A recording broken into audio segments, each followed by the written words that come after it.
It's Gucci. Don't even trip. I ain't talking yet. I'm just getting my thing situated. All right. Get my thing situated up in this hoe.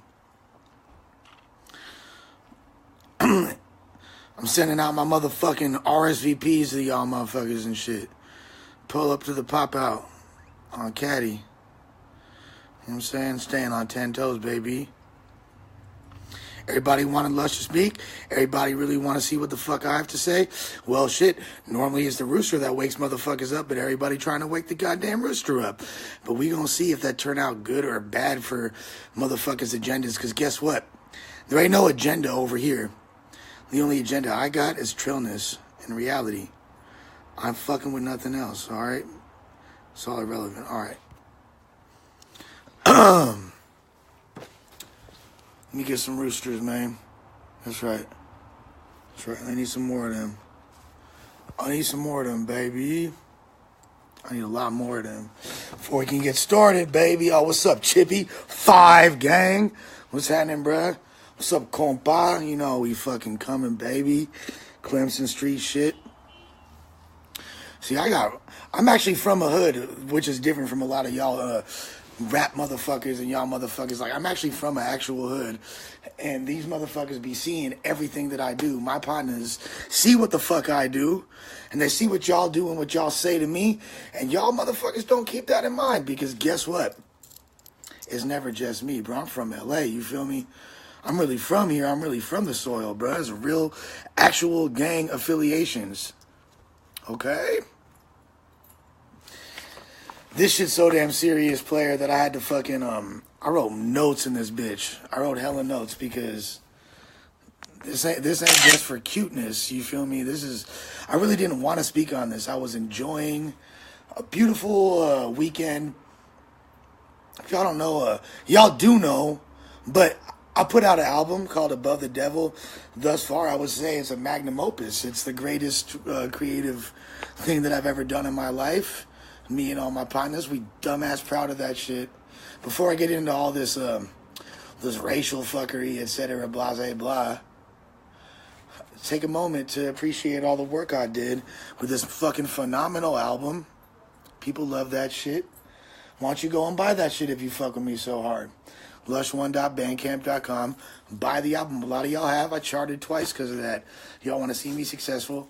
Fuck with the album. And that's one of the reasons I wasn't particularly upset by all these shenanigans and back and forth, because battle rap culture don't define me or make or break me at this point, although I helped define battle rap culture to such a great extent. Now, of course, we're going to get into all the racial implications. So, obviously, I'm a guest in this culture, and I'm lucky to be a part of it, and I'm grateful that that black folks have welcomed me in and given me a platform to even have this voice. But when there's some fuck shit going on, it's my responsibility to use that voice for the proper reasons, and that's what I'm here doing. I'm glad y'all like the record, though, so fucking go buy that shit. Fuck with it. I was working on that 667 Colt, me and my brothers. We ain't stopping. We're working hard on our new music. So that's what I was doing, and I'm seeing all this shit between my different partners popping up, arguing, and all this fuckery. I was trying to stay out of it, because an old head in the town once said to me, an old head up in Oakland, California once said to me, my name ain't in it, and I ain't been in it. My name ain't in it, I ain't been in it. My name ain't in it, I ain't been in it. All right? So my name ain't in it, I ain't been in it. Oh, yeah, there's physical copies available on Bandcamp right now. BT Dub. So I was finna just like sidestep this, but then a couple other things wound up happening that really made it impossible. I'm still waiting for us to get a few more heads. Until that time, let me talk about some other shit. Okay, first of all, speaking of race issues, Carrie Hilson has made it clear that she likes white boys, okay? Carrie Hilson has made it clear that she likes white boys. One more time. Carrie Hilson has made it clear that she like white boys. Well, guess what, Miss Carrie, baby? Miss Carrie, baby. I love you. I love you. I don't know about these other white boys. These other white boys, Carrie, they're not finna hit it right. Sex with these other white boys is just gonna be like teasing you. It's not actual sex. It's just teasing you. And your pussy gonna be like this. It's not gonna grow. It's not gonna expand at all. You feel me? But all they're doing is making it for like when a motherfucker like me finna get in there, it's finna be a faucet. Sorry, I got a little bit excited over this. Carrie Hilson liking white boys, that's like huge to me. That's huge. That's huge for the culture, okay? Because when I hear white boys, I don't hear white boys. I just hear Lush. Carrie Hilson, fuck with Uno. That's all I hear. Okay? Miss Carrie, baby. All right? So there's that. Carrie Hilson likes white boys. That should be the issue in race relations we're talking about right now. We should be talking about how Carrie Hilson, a queen in the culture, is willing to bestow that beautiful ass upon a Caucasoid devil. All right? We should be psyched about this. White people should be psyched. Instead, we got to be having these little tiffs. That shit is fucking T'd. That shit is TD. All right? I'm not down with none of that shit. Before we even get further, let me say this. It's not just obviously, hip-hop culture is black culture and started by blacks, but there's other people that need acknowledgement. Latinos. I fuck with my Latinos the long way, you feel me? My brother is Mexican, my mama is Mexican, my second mama, when I say mama. I really, really fuck with Latinos heavy, and Latinos are equal to blacks as far as the creation, cultivation, and experience of hip-hop, going back to the foundation, going back to fucking South Bronx, graffiti, Rocksteady crew, all that shit, you feel me? Latinos are always going to be a part of hip-hop culture, and people that try to deny their involvement or minimize it are goofy as fuck. And guess what? Look at hip-hop culture right now. Look at the charts. The most successful artists, a huge part of them are all Latino. Cardi B, Cap G, Lil Pump, Lil Xan, Mexicans and Dominicans selling dumbass records. So shouts to fucking Latinos, bruh. Period, yeah.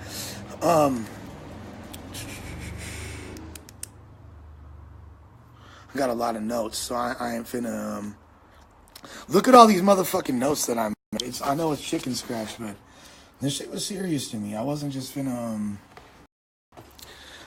just go into this, especially because I've worked really hard to keep my reputation intact in this culture, despite a lot of fuckery, and avoid a lot of the pitfalls that other white participants in this culture have found themselves in.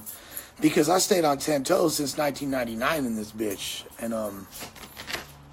it's very disconcerting and disheartening that other people are coming in and setting that relationship back. And by the way, this is when you're going to...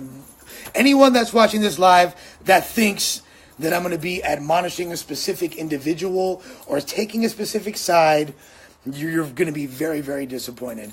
Because I saw fuckery down the line. I call it down the line, period.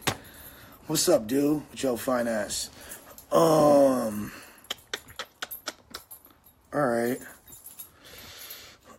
Damn, no, I peeped that pic that you posted. I think it was in October or November. I'm a fan, shorty. Damn. Yeah, it's a massive lead up because there's a lot of shit going on. This is going to be a long ass live. Pop your motherfucking popcorn, you feel me? Scroll up your dope. Roll a doofy. No dinkies, doofies, because this shit finna take a hit, alright? First of all, anything that happens right now in society is going to have a much different frame to it than it did a few years ago due to the increased amount of racial tension. A lot of that has to do with, I'm not saying it's Donald Trump's fault, but the backlash as a result of the Trump administration being in office and the divide that's caused has really sent race relations into hyperdrive. Now, a lot of people that are supporters of Trump would probably say, hey, will both of you motherfucking jits go out? I'm gonna beat the fucking shit out of both of y'all. Jesus Christ.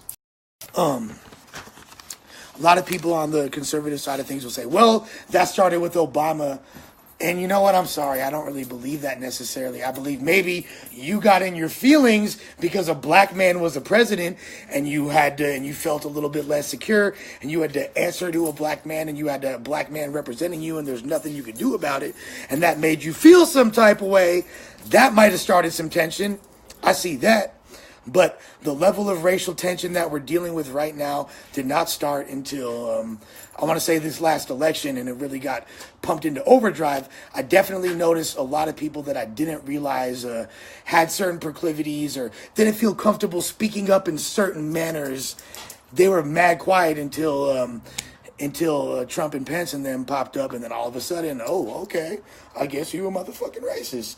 To me, that was cool, and I like the fact that Trump's in office for that degree, especially because it's like, okay, now we know how you really feel. Thank you. Don't hide anything. I respect that more.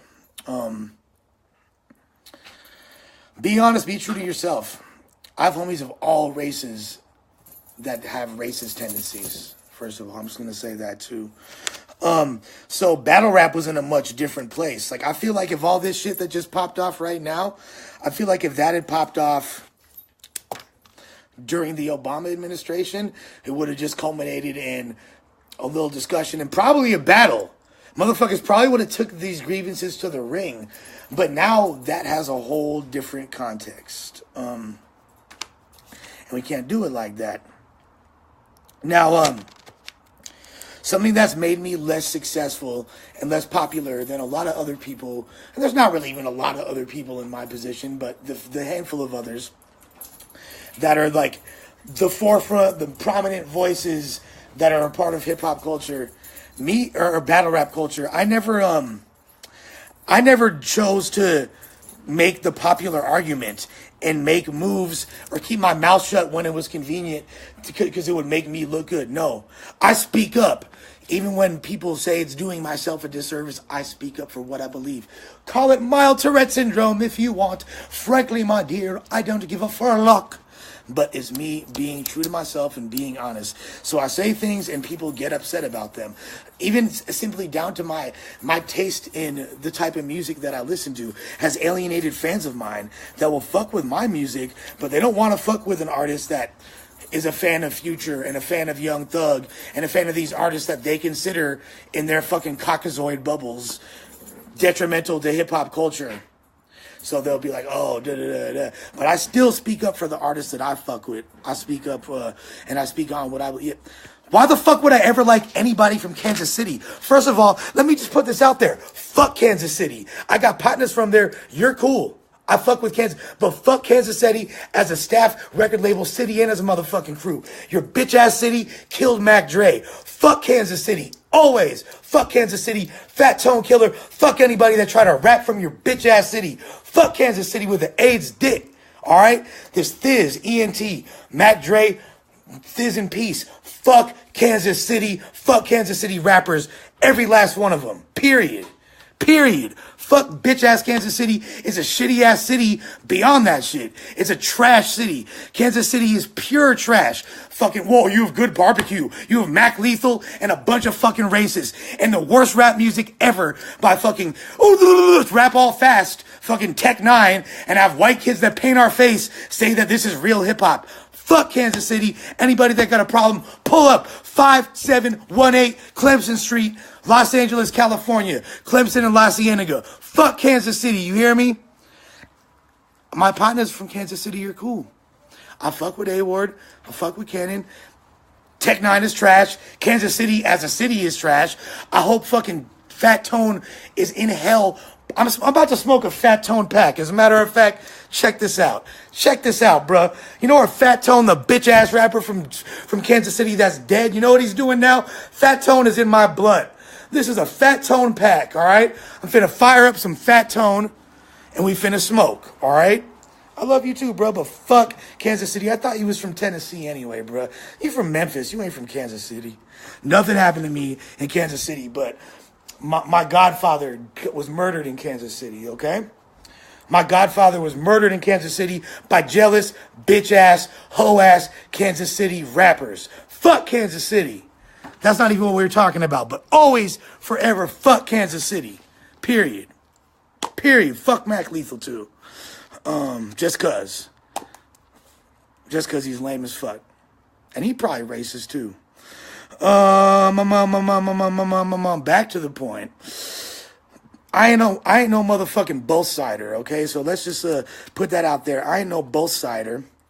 But I feel like I have homies on both sides of this, and that's one of the reasons why everybody was like, yo, what's Lush finna say? Because obviously I am the Fresh Coast.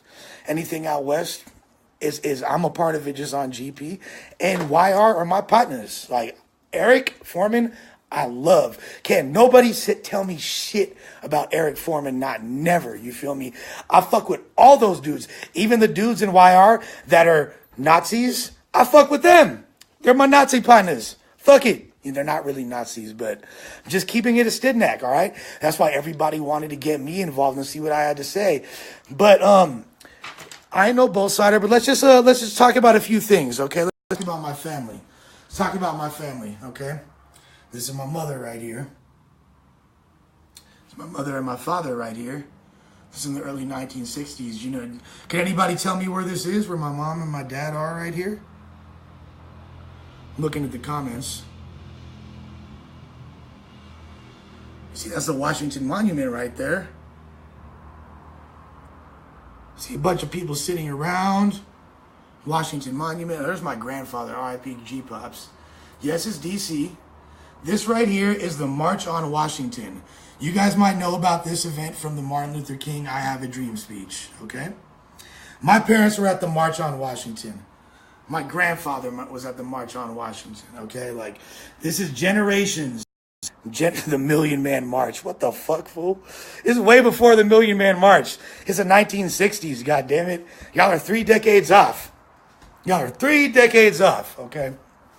But, for generations, my parents have been, my family has been advocates for anybody that's been disenfranchised, anybody that's been oppressed. And in America, ain't nobody been done dirtier than black folks. This is not up for fucking debate. Continental displacement. End of discussion. End of discussion. End of discussion. Nobody has been, yes, my mom's beautiful. No one has been done dirtier than black folks in America. My great-grandfather was the first to ever throw ballet and shows at Carnegie Hall that were integrated with black people. My great-grandfather was one of the first people to book black artists in white establishments. Billie Holiday, Ella Fitzgerald, instrumental in that aspect of their careers. My parents, same thing for generations. My father, close personal friend of Dr. King, close personal friend of Malcolm X. The last person to interview Malcolm X before he was assassinated was my father. Malcolm X called my father. You could look all this shit up. This is no cap. My father was an anchorman at CBS News in the 1960s, the youngest in CBS history, okay? Fucking Malcolm X called my dad on the phone 2 days before he was assassinated, talking about they're going to kill me. They're going to kill me. Because they knew that my dad was the only trill motherfucker in the corporate media, okay? So I'm just trying to give you a little bit of frame. Obviously, y'all know who my wife is. I'm married to a black woman. When I have children, my children will be black children as a result of that, okay? It goes really fucking deep, but here's the thing. My best friend was Caddy Ron. It's my brother, okay? So I have a very, very unique, open perspective about these kind of things that motherfuckers really, you can't really like compare any perspective with mine on this. And at the end of the day, as deeply invested and involved in hip hop culture has been what defined me as a person, how I found myself. At the end of the day, it's something that I'm a guest in. I'm a guest in hip hop culture. And I'm grateful that black people accepted me into this culture, as I said, and given me a platform. But when there's fuck shit going on, I got to speak on it. I got to use this platform to speak on it, period. What's up, Grumps? I'm going to say, I'm only people I'm saying what's up to really are from the hood. If you see me saying what's up to someone, they from the hood. What's up, Grumps? You feel me? And first of all that catty shit, we're going to talk about Catty in a little bit. And him being racist and all that. And you know I hated the racist shit Kotd said in battles, but Kotd's from a Mexican gang, you stupid motherfuckers. He's from a Mexican gang. Stop using him as an example, period. I ain't trying to hear that shit. Period. Mexican gang, you fucking idiots. And we're the only Mexican hood in the city. Period. We got black fools in our gang too. We got white boys, black fools. We've had Asians in the... Bro, I'm not talking about the hood too much, okay? Don't trip. I'm not talking about the hood too much. Because we've already had gang injunctions and all this bullshit. We're not a hood, okay? We're not a fucking hood. There's no gang. There's no gang. But you know what the fuck I'm saying, okay? Ooh, we really got to get into it, man. I'm really trying to give y'all like a lot of context. Because this is not just, this is not something that I feel like it's appropriate to just go in there and have a regular tirade on. Because there's really so many different angles and so many different points. And I'm not using this, like, I hate that I have to do this. This ain't about coasts. You feel me? Clearly, this ain't about coasts. This is about opportunism. And people taking issues like race, taking people's dead motherfuckers that are part of our culture and using them to frame their arguments for convenience, which to me is some absolute ho shit across the board. I cannot fucking condone that shit. Let's talk about the West Coast, the Fresh Coast, all that shit. Fresh Coast was something that I started because I believed in myself and my friends, and I knew that. And I love where I'm from. I'm the only motherfucker that's got a giant tattoo of California on their motherfucking arm.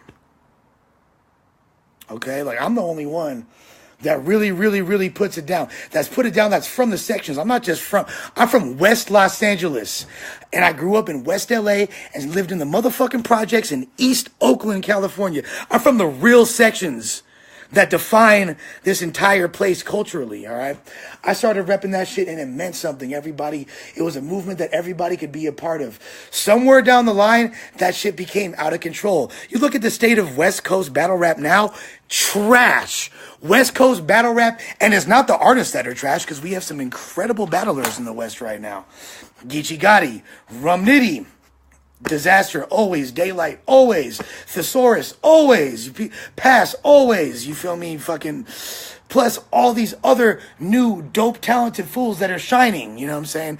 Obviously, my Jit Saint. You feel all these dudes killing shit, right? So it's got nothing to do with the talent.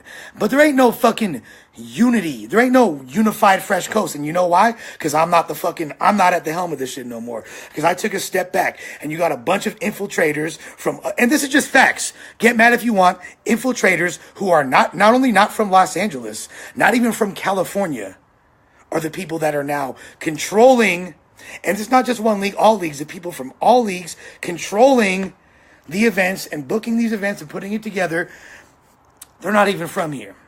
They're putting on artists that aren't really from here. They don't understand our culture. They talk about the gang shit and don't even get it. I saw one guy, one of the dudes who's like the leaders of the West Coast now, made some posts and he was like, hey, Cardi B, with all this blood music, she's going to piss off the wrong Crip. Shout out to all my Crips and my grapes. He said, shout to my Crips and my grapes. Does he not know how fucking goofy that sounds? My Crips and my grapes? Like, dude, stay in your fucking quaint desert community. Stop speaking on shit you don't fucking know about. That shit sounds so goofy to all of us. We laugh about it. We laugh. All of us that are really from LA, we're making fun of all of you supposed like West Coast battle rap people that are not from LA. We're making, or the Bay, LA or the Bay. If you're not from LA or the Bay, we are making fun of you. And you are not representing us. Period. This whole fake Fresh Coast they tried to make afterwards, it's not real. Except for, I fuck with Left Side Coalition. LSC, you feel me? That's legit. That's legit. And you could talk to Geechee, you could talk to B-Dot, you could talk to Diz, all of them. Some real shit. They actually make music. Ilmac fools are really fucking with each other, okay? That other shit, though, nah, man. The West Coast is in shambles. So, how am I supposed to operate under a veil of Fresh Coast or West Coast unity when that shit don't even exist? Let me ask y'all something.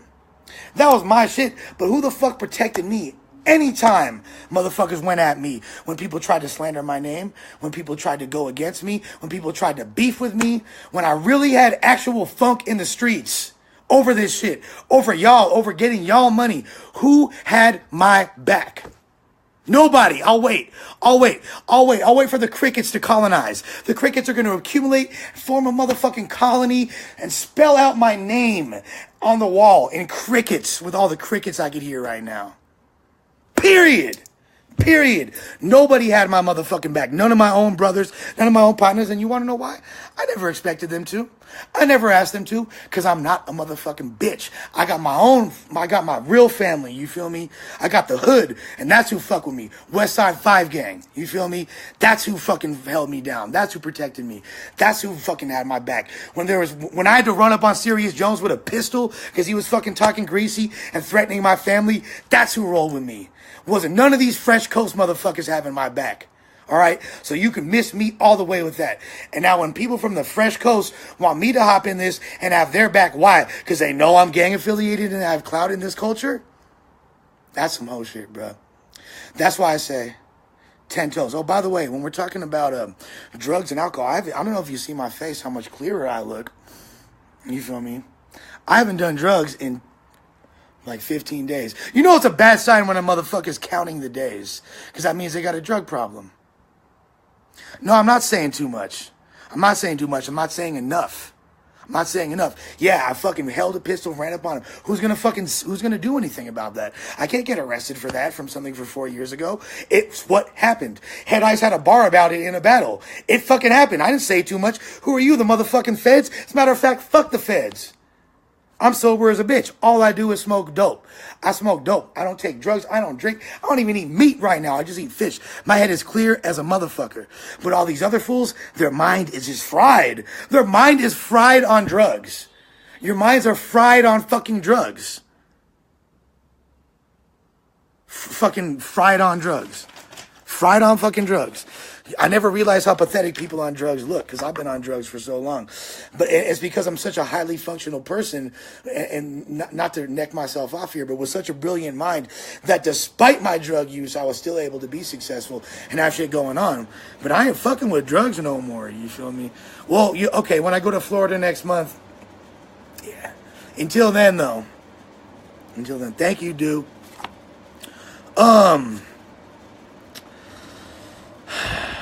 But you know what? I will say this. Eric Foreman had my back. Yeah, it sounds funny, right? Eric Foreman had my back when everybody turned on me. Eric Foreman was still saying, oh, Lush's music is hot, encouraging me to do shit when nobody else was fucking with me. Oh, no, okay. These are all just notes that I made.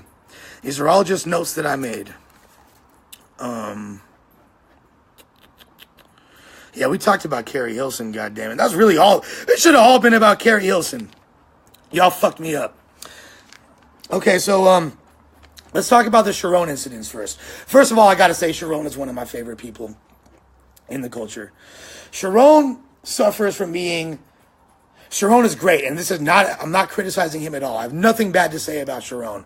But these are all just facts, okay? Sharon suffers by being a rural white Canadian.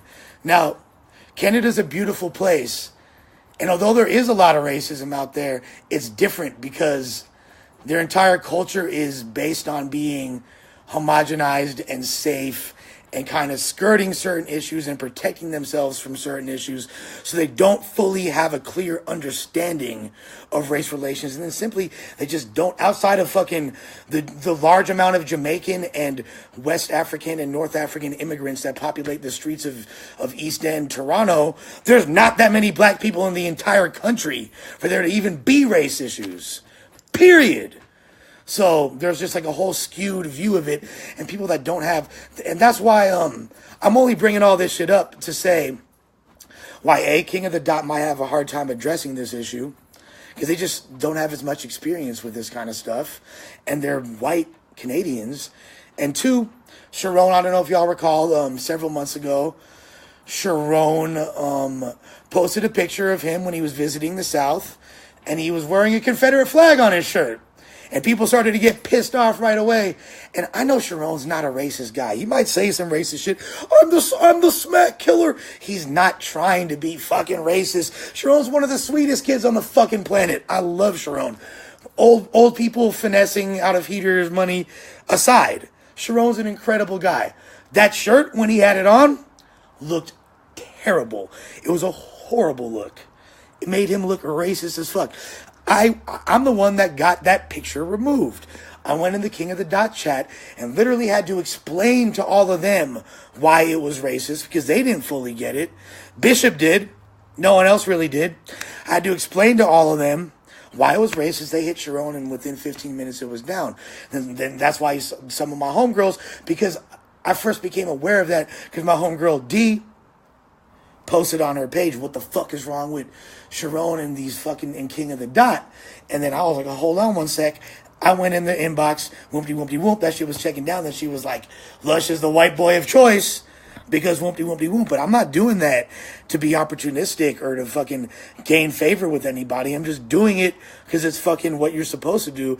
And I'm educating people that are not less educated. It goes back to what I was saying earlier about utilizing this platform that, due to the acceptance of black people, I have to help educate others. You know what I mean? I know my place. I know when to shut the fuck up. I don't try to tell black people about themselves. I'll never understand white people that come into hip-hop culture with some odd agenda of trying to, I need to prove a point. Like, they need to prove a point to black folks. And the reason they're involved in hip-hop culture is, yo, I really got to tell these fools what's up. Because they don't know about white people, and they don't know I'm different, and da-da-da-da, and this is the way it is. Like that whole Tom McDonald, white boy, white boy, white boy. Jesus Christ, why, dude? Like, I had to make this song because I was angry about how black people thought. Da-da-da. What? Read between the lines. You were angry about black people. Just like you said the sentence, I was angry about the way black people thought. You were angry about black people, and you decided to make a rap song about it. You're angry about black people and decided to make a rap song. Look, all of us white folks are guests in this culture, period. And all of the successful white folks, we already know that shit. Bubba Sparks knows that shit. Eminem knows that shit. Steve Rifkin knows that shit. Fucking Rick Rubin knows that shit. Mac Miller knows that shit. Lush knows that shit. Period. And if you don't, do something else. It's going to become, pretty soon it's going to become the way rock and roll is. And rock and roll is considered this white genre and this thing that white boys do.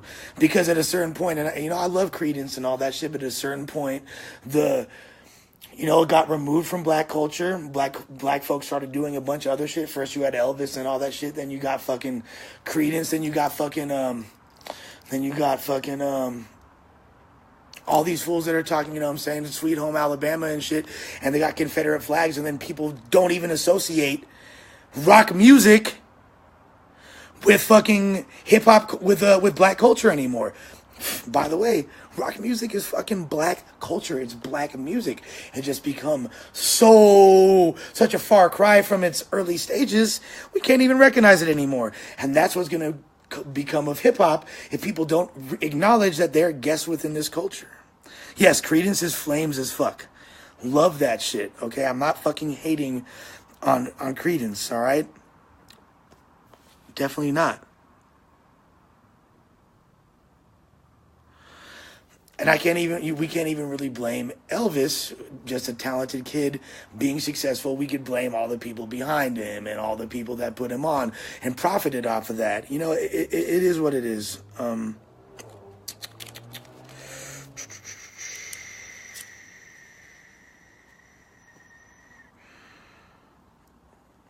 Okay, let's talk about Caddy for a second.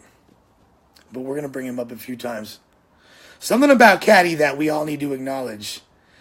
Isn't a guy that did his dirt online. I never agreed with Caddy's agenda of pushing for racial equality and the line of racism within battle rap. He was my partner regardless.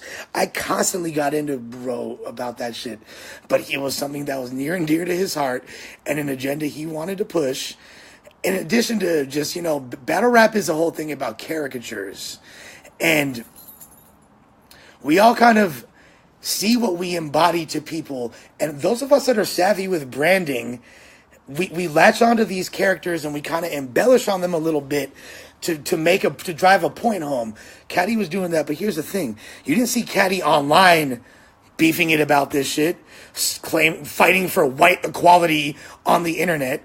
You didn't see him pushing a racist agenda in anything other than his motherfucking bars. Okay? And guess what? When he would spit those bars, he'd be surrounded by black folks. He would say it to their faces. Him versus Dre Vicious, he's fucking banging on all the homies from Grape that were right there. He's in their faces like, yeah, this is what's up. It's not cool, like blah, blah, blah, blah, blah. If they were going to do something, they'll do something right there. Guess what happened, though? They respected him for that shit. You feel me? Then there was the whole fucking Ku Klux Klan thing. They got their get back. They shot him up with paintballs. You feel me? But he was in there.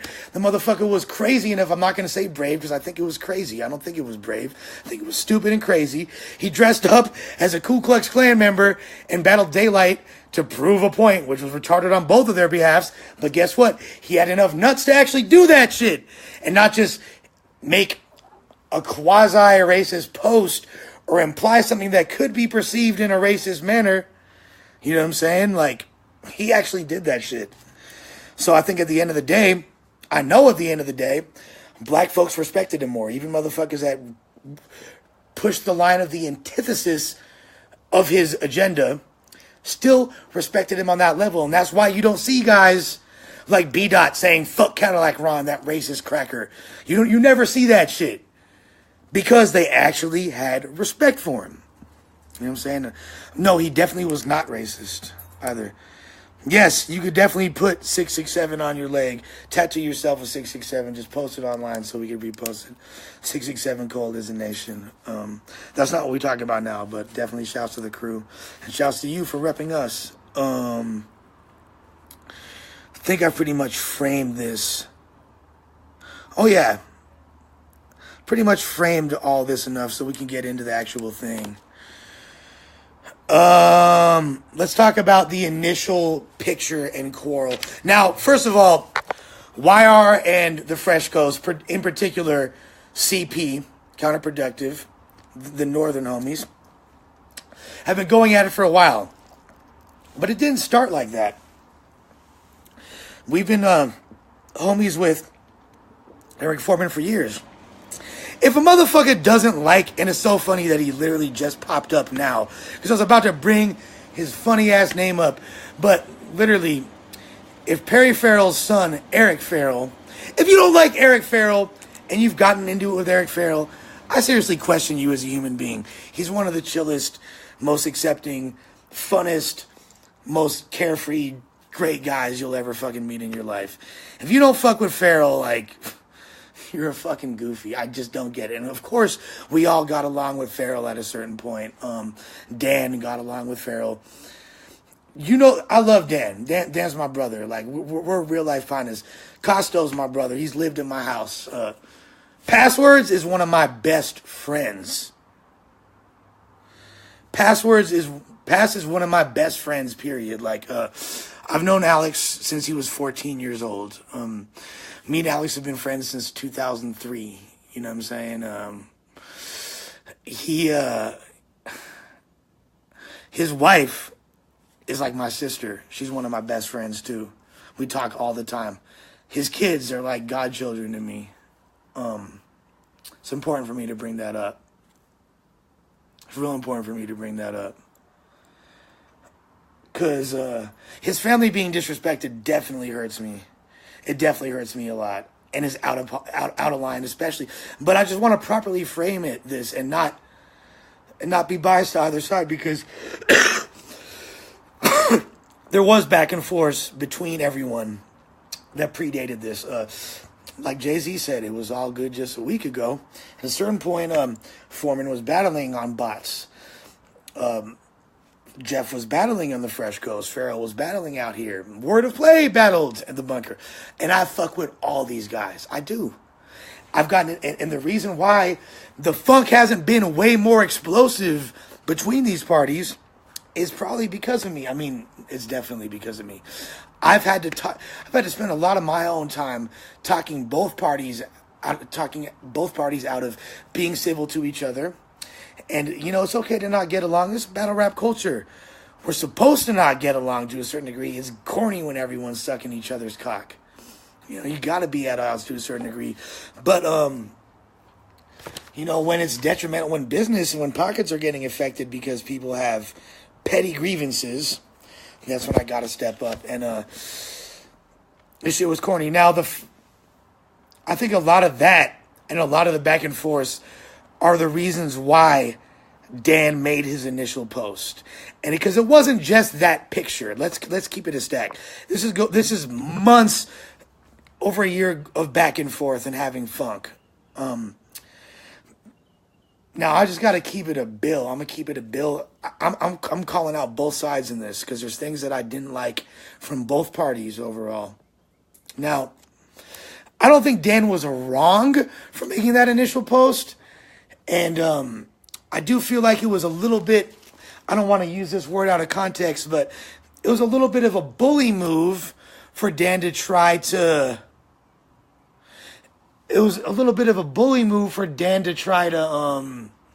use his clout and prowess in the scene to turn everybody against an individual or a group of individuals for anything other than a personal beef. Because like when it becomes a political thing and a racial and all that, that's when it's like, really, we have to address all these issues now? I don't fully agree with that based on that picture.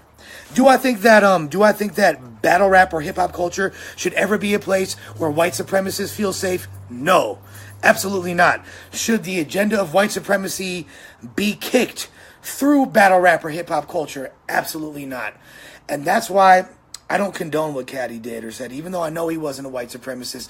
Just the mere fact that people could construe it like that, I was always adamantly opposed to it. But first things first, we're not going to use Kotd to frame either argument here. And I don't want to hear my fucking brother's name mentioned in that context again by any of y'all. I don't give a fuck who it is, white, black, yellow, brown, red, motherfucking Lithuanian. I don't give a fuck. Don't bring up my brother's name. Because none of y'all are raising his motherfucking kid. And none of y'all have to fucking comfort his parents or his brother or any of that shit. Dry those tears. Dry his baby mom's tears. Nah, you don't. So fuck you and fuck your feelings about Kotd. Every last one of y'all. Homies, enemies, I don't give a fuck. You're not from 5150. You have nothing to do with Cadillac Ron or his legacy. Okay? Period. Stop fucking mentioning him. Stop mentioning my brother. Period. Or his hands. And you gotta line up and take phase. It's not just me. You gotta fight the whole gang. And because y'all know about the hood, that's why you want me involved, which is fucking gay. But we gonna get into that later. So Dan's initial admonishment of the pic that was posted, I don't think that there's anything racist about that pic whatsoever. The Sharon pic, which I brought up earlier, yes, the Sharon pic was racist. There's nothing inherently racist about having Donald Trump's face in a picture. Or, you know, I looked at that pic. First of all, Foreman was dressed like he usually is. It's like a regular Foreman. He had like a Windows 95 t-shirt on. Farrell had a fucking beef jerky shirt on from a gas station. And the whole thing about the Lord's Prayer and all that, it was ironic. I'm pretty sure all these dudes in YR, they're from the Northeast. They're not from the South. I guarantee you all of them are from liberal parents. I guarantee you Word of Play's parents are Democrats. I would be shocked if his fucking Bostonian parents were not fucking Democrats. Besides Eric Foreman, all those fools are from the Northeast. They're all from Connecticut. That's like the most liberal state in the fucking country besides California. All right? None of those dudes are, I bet you none of them even grew up Republican and they just became Republican recently. And guess what? The Democratic Party is trash bags nowadays. And I didn't vote for Hillary Clinton. I didn't vote for none of those motherfuckers because that shit is fucking trash. Period. Hillary's a cunt. Hillary's a cunt. Hillary's a fucking cunt.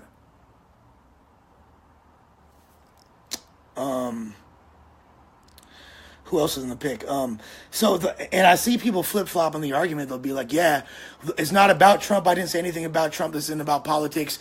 But then they'll cite the Trump shirt that Word of Play is wearing as an example of the racism. So you can't have it both ways.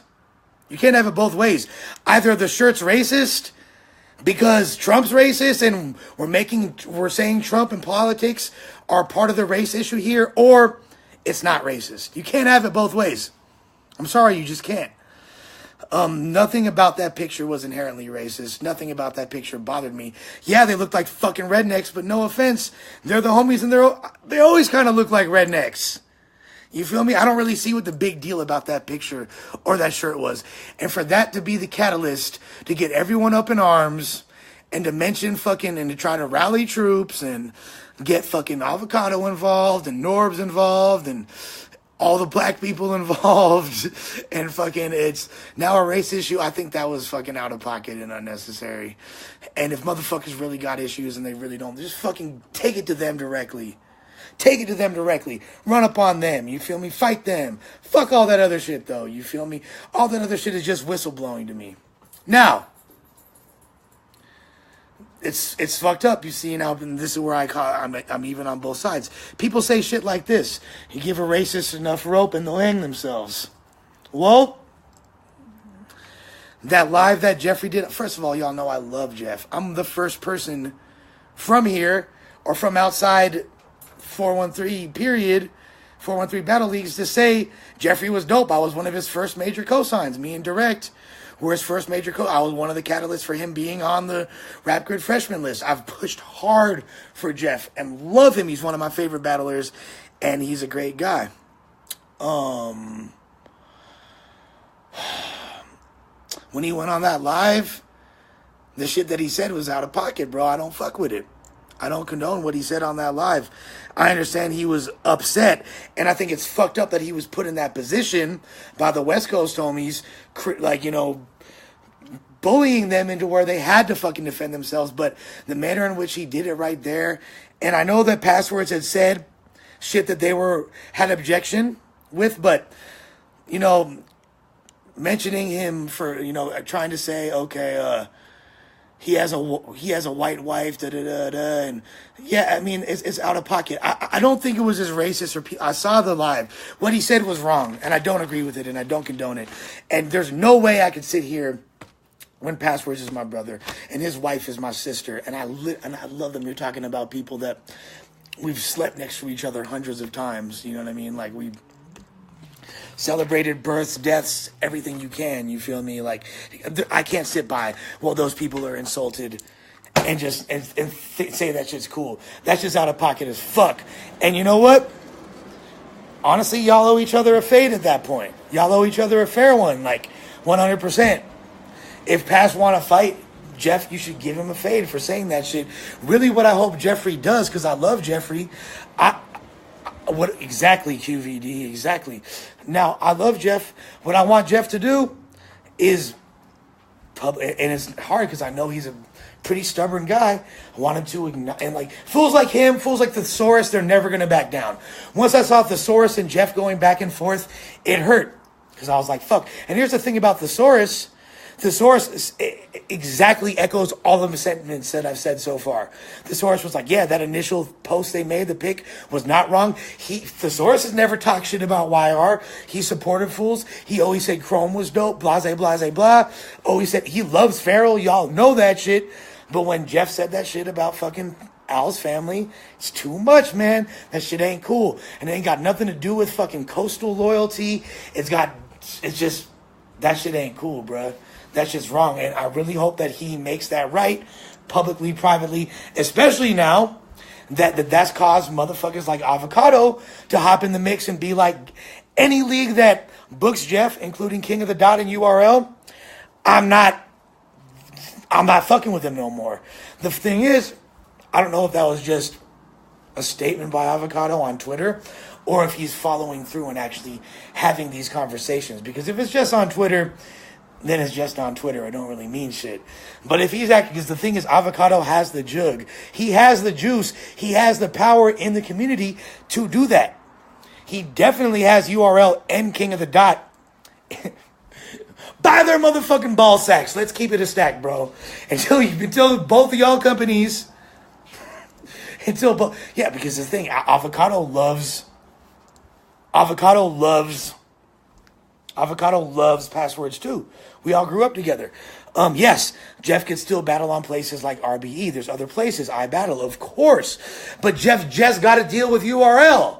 What the fuck? Don't y'all want to see the boy shine on URL? He deserves to be on URL. He's a part of GMB. You feel me? Like, what the fuck, dog? Like, at this point in the culture, sadly enough, URL's the only league doing numbers. Period. Being blackballed from them is very detrimental. Now, side note, imagine if Lush 1 had been working with URL this whole time. That's a different story. And obviously, it's a hypothetical, and King of the Dot is my family. But just imagine the shit that would have happened if Lush 1 was down with URL this whole time. Oh, that's for another day. I'm not going to say it does or doesn't warrant a ban, QVD. I agree. I agree in and of itself it doesn't. But Avocado has every right. Avocado has every right to feel that way. Because that's his fucking partner. That's his fucking partner. Period. I know people ain't liking what I'm saying right now. I know I'm pissing off friends, enemies alike, but guess what? I'm keeping it a thou wow. And you cannot hate anything I'm saying. You tell me one thing I've said. Anybody tell me one thing I've said that's not unequivocal truth. You feel me? Tell me one thing I've said that's not the facts. Period. Name one thing I said that's not fact. Please, I'm waiting. Hold on a sec, man.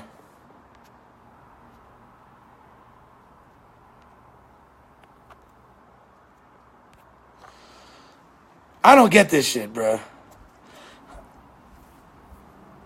I don't get this shit. And what's crazy, now I got homies of mine texting me pissed off that I'm doing this. I don't get that. I don't fucking get that. That should make no fucking sense.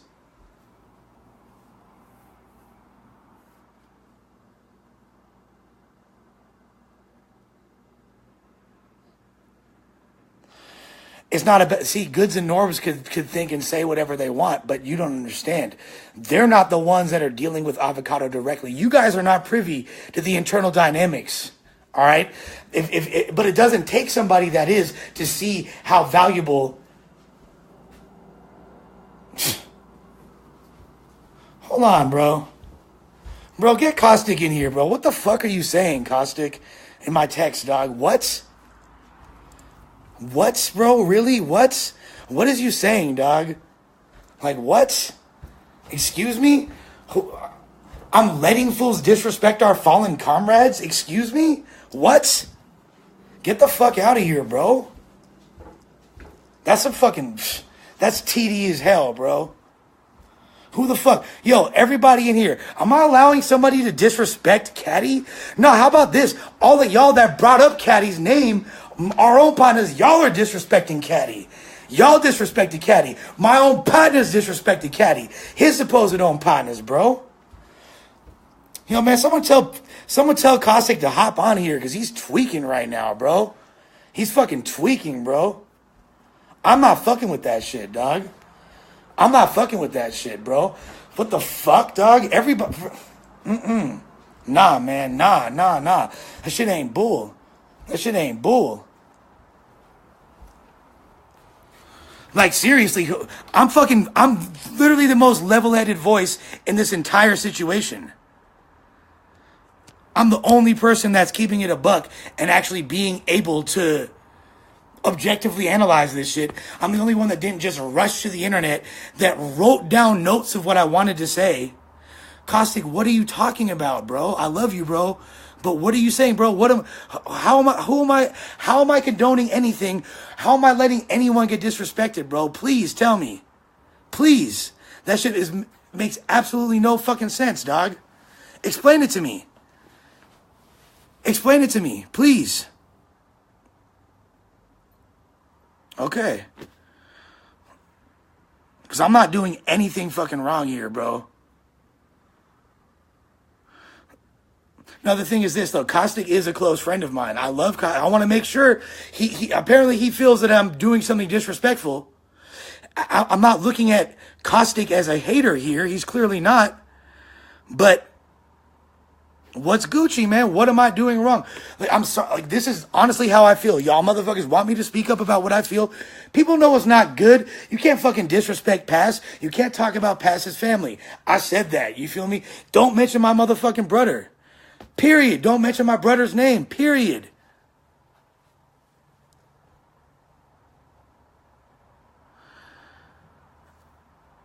I'm speaking on what I feel. There is no fence to be played here because I feel like everybody's wrong. I feel like everybody is fucking wrong. Because guess what? This is fucking, look, this is battle rap, dude. I don't care about all this other shit. It's all right, Casa. You know I love you, man. It's about bars, bro. Do you have bars? Are you a good rapper? No? You're not a good rapper? Then shut the fuck up. You a good rapper? Step up and spit some bars. You don't like somebody? Battle them. Fuck all this politics shit, bro. I ain't here for none of that other shit, man. That shit is all corny, bro. Fucking, the YR shit and being offended by that shit is lame. They know what the fuck they're doing on the other end too. YR, y'all fools know when you rep that shit within the context of hip hop culture, you're gonna get fucking hated on. Because people in hip hop, we don't like Republicans. We don't fuck with that shit. So you're putting yourself in the line of fire. If y'all are cool with that, cool. Just don't complain when you get criticized because you're going to. And it's gonna rub people the wrong way. If I was y'all, I would have fucking a long time ago brought up the song Black Republican by Jay-Z and Nas. But y'all don't fucking think about that kind of shit. But y'all should have. Y'all should have been like Black Republican. You feel me? Like, to be honest, shit, I would have made sure I had a black person in that crew if I was finna do that shit. But hey. Shrug emoji.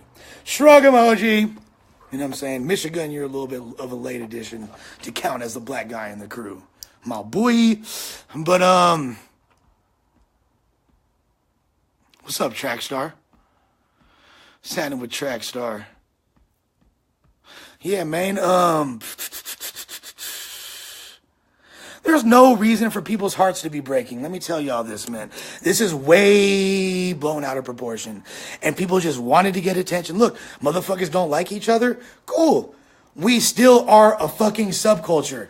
We don't need to, instead of fucking marking fools out because they shouldn't have a voice, how about marking them out lyrically, and so other people see that they're whack and then people don't care. And here's the other thing, like, Dirtbag, Dan, you're fucking above battle rap, Dan. Dirtbag, I hope you're watching, because you haven't battled in that long. You're in the same position as me, Dan. You run a league, yes. You have a podcast, but your music is popping, bro. Your Spotify is more lit than almost anyone in battle rap, fool. You make fire music. Who gives a fuck about these jits and their fucking little problems, bro?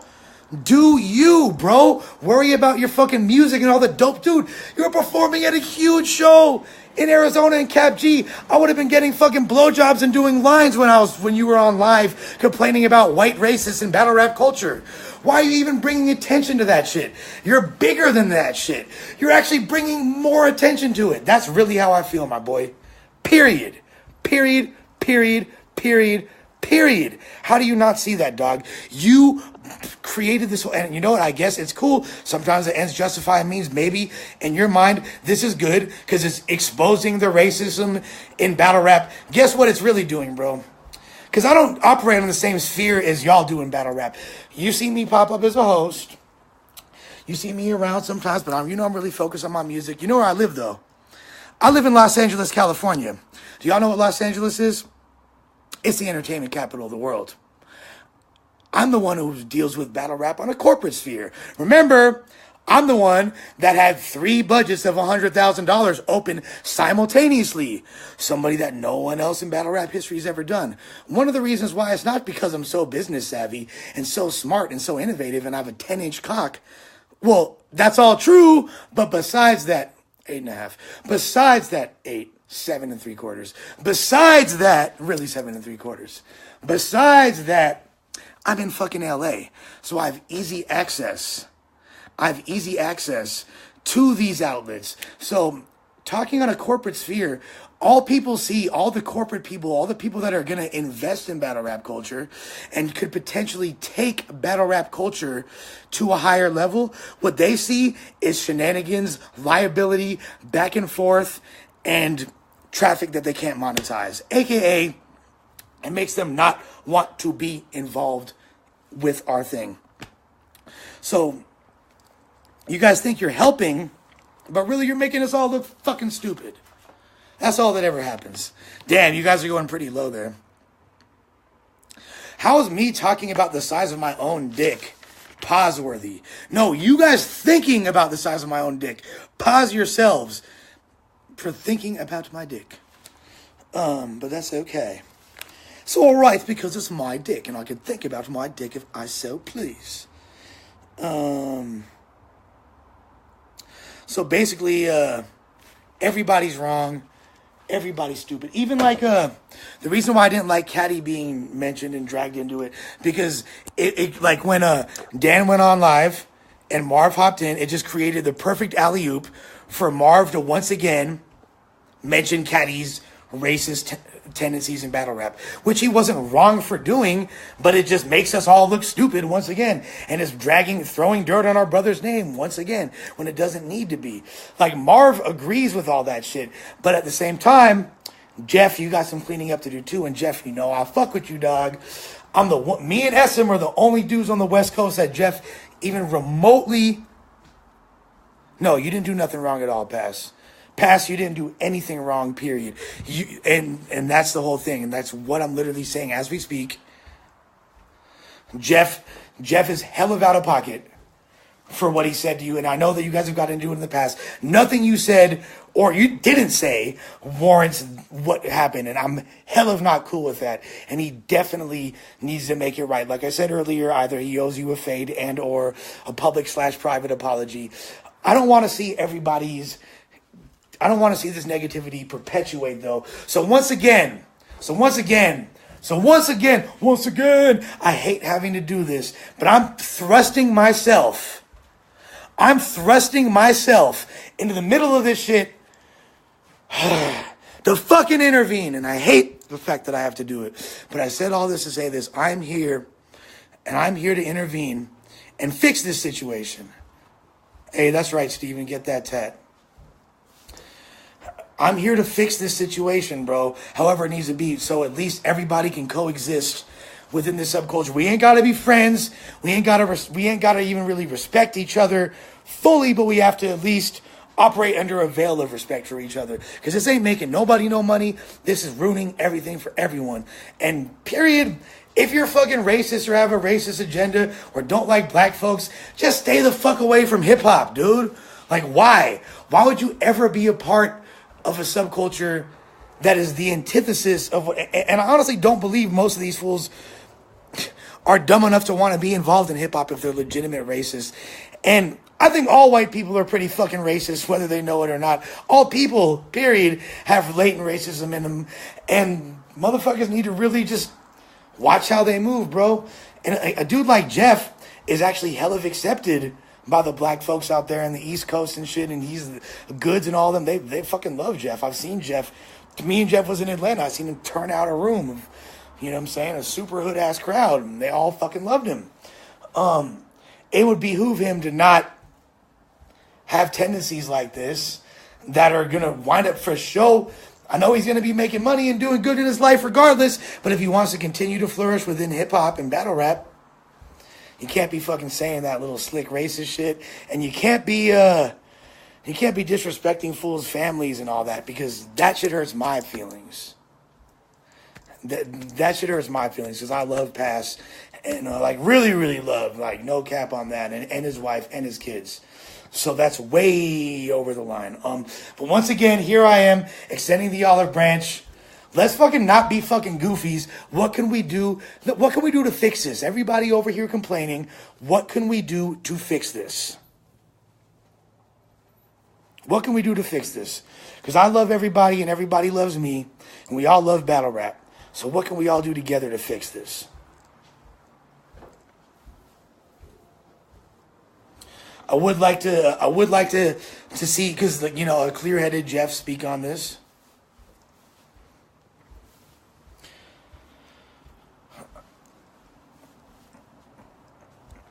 And you know what I mean? If it has to result in a ban, then so be it. But to me, that's like literally sweeping something under the rug that's going to come back and smell really bad in a few days. It's like, oh, I didn't finish this fucking sardine burger. Let me just put it under the rug and it won't make the room smell like a fucking Tijuana brothel in 36 hours. Nah, man. That's just going to be funky and spunky and all bizad. And it's like this, dude. Like, the way I've seen racism always work in my life is if you combat racism and you chop the head off a racist, 2 more grow back in its place. So what the fuck I'm supposed to do then, man? You know what? That's it. You guys got 2 options. Either I help y'all or you're on your fucking own and don't bring up my name, period, either party. Okay? That's it. If y'all ain't willing, if y'all don't want me to fucking help, then cool, I don't need to help. It's just like, dude, this is fucking up everybody's money. It's what y'all don't get over stupid shit. And you might not get it now, you might not see it now, but then when other motherfuckers aren't getting booked here and there, and other people can't come here and there, and blase, blase, blah, you finna care then, dude.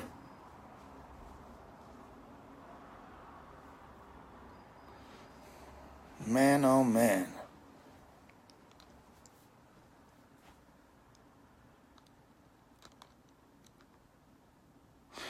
The thing is, I totally understand why. Pass has a legit reason to be upset. Out of anybody, Pass has a legit reason to be upset. And he got done pretty foul in this whole situation, and I'm not happy with that. The fact, like, dude, he's minding his own business. First of all, y'all don't even know the dynamics of what anyone has going on in their lives, you feel me, when you're not a part of their everyday life. That shit's crazy, man. So, like, I feel bad for Pass 100%, and I'm on Pass's side. But also, Jeff wouldn't have been pushed to that point to begin with if there wasn't an excessive call out from the homies on the West. I hold both parties accountable in that regard. But Pass, definitely not at all. He didn't do anything wrong.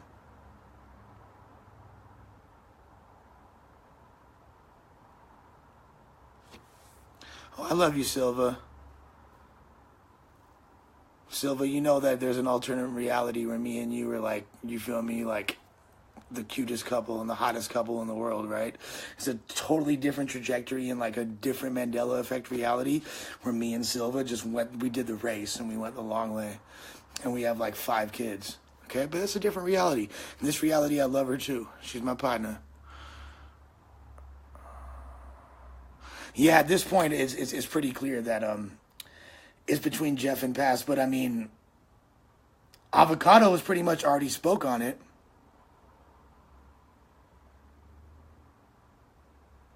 Avocado's pretty much already drawn a line in the sand. Bro, there's not a fucking, like... Silva, will you tell this boy Sean what time it is, bro? You tell all, man, there ain't no bitch that's ever gonna fuck with any of y'all more than me. All the bitches love me. You feel me? LOL, ladies on Lush. Bitches love me, okay? I'm Mr. Bitches. So don't ever be like, oh, that's my girl. No, they're all my girl. They're all my girl. Yes, I love you too, baby. They're all my girl.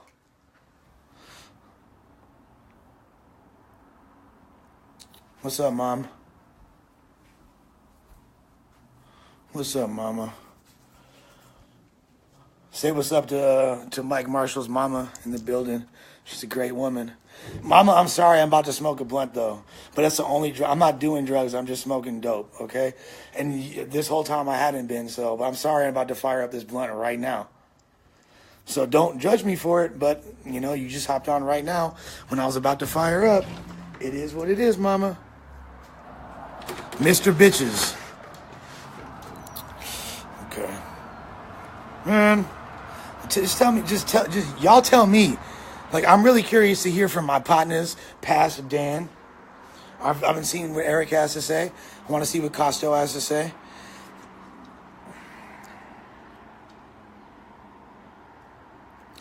Yes, there's no defending that statement, Pass. That's 100% really despicable, revealing, typical, like, white person threatened by black people thing to say. Now, I can't defend it. I can't defend it. I saw the video. It was whack. I really don't think it was...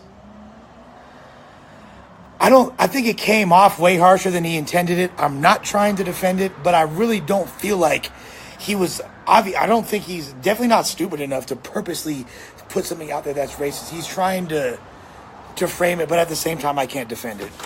I can't defend exactly. Right. Well said, Pass. It's not a racist statement, but it is indicative of a racist mentality. 100%.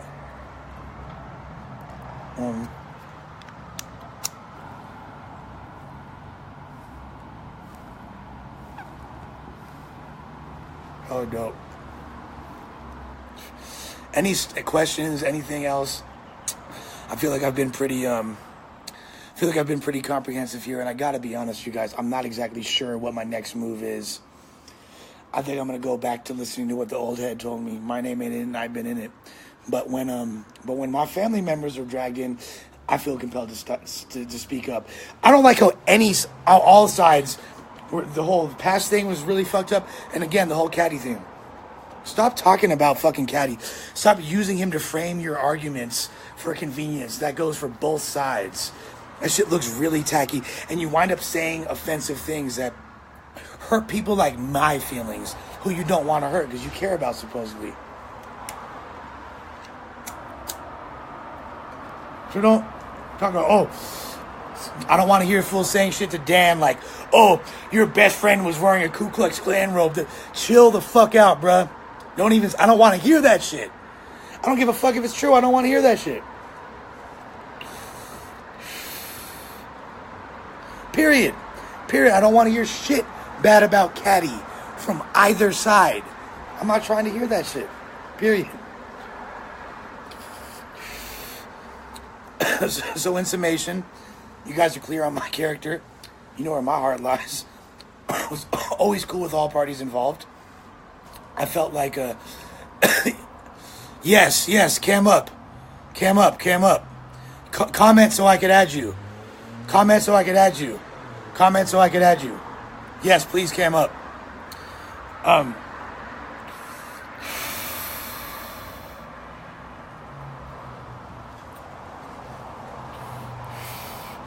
So Dan, who I feel like was a bit excessive in making that initial post and trying to like frame a group of individuals as racist when there was nothing inherently racist about that picture whatsoever. That was a bit excessive, but what Jeff wound up saying as a result towards Pass was also... Nobody's really right here. Okay, here you go. I'm gonna cam up Foreman. Yo, but Foreman, you're not able to cam up, it says, fool. You don't have the fucking you don't got the camera emoji next to your shit, bro. I can't add you. You need a camera emoji next to your shit, phone him.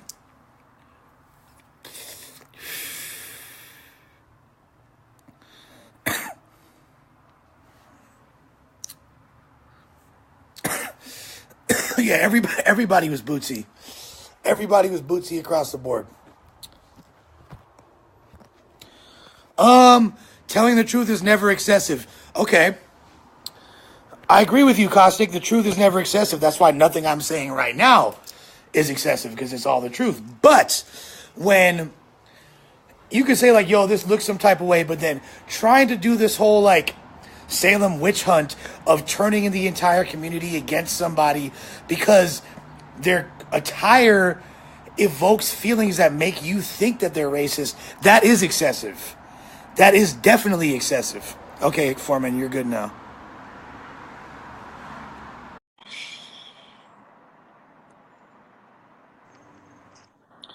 What's up, Pimp? Thank God. Finally. What's up? Shit, bro, you feel me? Just bulling like a hooligan, kicking Yeah. back in the cuts. These guys, I think we need some more intelligent banter on this right here because there still seems to be a lot of that needs to be clarified, and it seems like we're far from a conclusion, unfortunately, and I feel like most people aren't brave enough to even properly tackle the issue, and those that aren't unbiased or level-headed enough to do it. Well, the one thing I'll say is I don't feel like it's a one-sided guilt thing, but I do feel like there was guilt on our behalf. Maybe not. I don't feel like I took part in too much of it other than maybe Dirtbag Dan, but I know that Jeff's video did push people in the wrong way, and I understand why.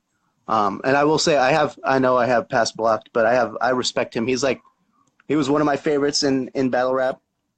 I know that. I have nothing negative to say about him. I got nothing negative to say about him. You know, I feel I have back and forth, and when I start feeling like there's nothing but negativity coming towards my way from a person, I end up wanting to just cut both of our losses. So, you know, I'd never want to have bad blood between somebody I've known for more than a decade, you know? So. Hold on. Patrick Morris, my guy, Ledge. Of course, that's actually really dope of Eric to say our behalf because he's fucking holding accountability for an organization that he's a prominent part of that his other friends are, and his other friends aren't there to came up, so I think he's doing the right thing, bro. Like, well, at the end of the day, you have to realize that you do have to take responsibility for the people that you associate with, and at the end of the day, I do associate with these with my friends. I'm roommates with Jeff. I'm roommates with Farrell, right? So it would be disingenuous for me to try to distance myself and say, hey, I'm not part of this when, you know, I went to the concert. I don't even listen to country music. But, you know, like I went there because they wanted me to go. You said yourself I wasn't really dressed the part, but that's like your regular attire, bro. And the fact that people are gonna try, because a lot of the quarrels seem to be over Farrell's shirt in particular. Obviously, Word of Play had fucking, you know, had the tight-fitting fucking G-Unit wife beater with Donald Trump and an M16 and all that shit. That ruffled feathers. And I think that's the point. His point which, is, by the way, was a hilarious tank top. That's his point, is to ruffle feathers. And like I said, even though I say on our behalf, we are all individuals at the end of the day, I was not wearing Word of Play's shirt. I was also not, right. I don't say the words that Jeff is saying. But at the same time, I do take responsibility for my continuing, you know, I continue to associate with people. So obviously it's not egregious enough for me to cut ties. So I have to take some responsibility, right? And it sucks that I feel like I'm being now put in the position by my friends as to where, and it's been like, they've been upset that I've been both siding this issue, even though these same homies of mine are never riding for me. Like none of y'all, I love you guys. When I have funk, where are y'all at? I never see any of y'all that are tripping on me riding for me when there's funk. Period. Okay? Not that I ask y'all to, but there's not. Not everybody is prepared for the backlash. You know, right? I've been there. Look, and this is why I wanted to cam up too. There's never been a day in battle rap where I wasn't called racist. Since day one. In battle rap, I was called racist. Yeah, they used to say you were racist for supporting black people. That's what I'm saying. When I first came in, I was racist against white people. They said I lived vicariously through black people.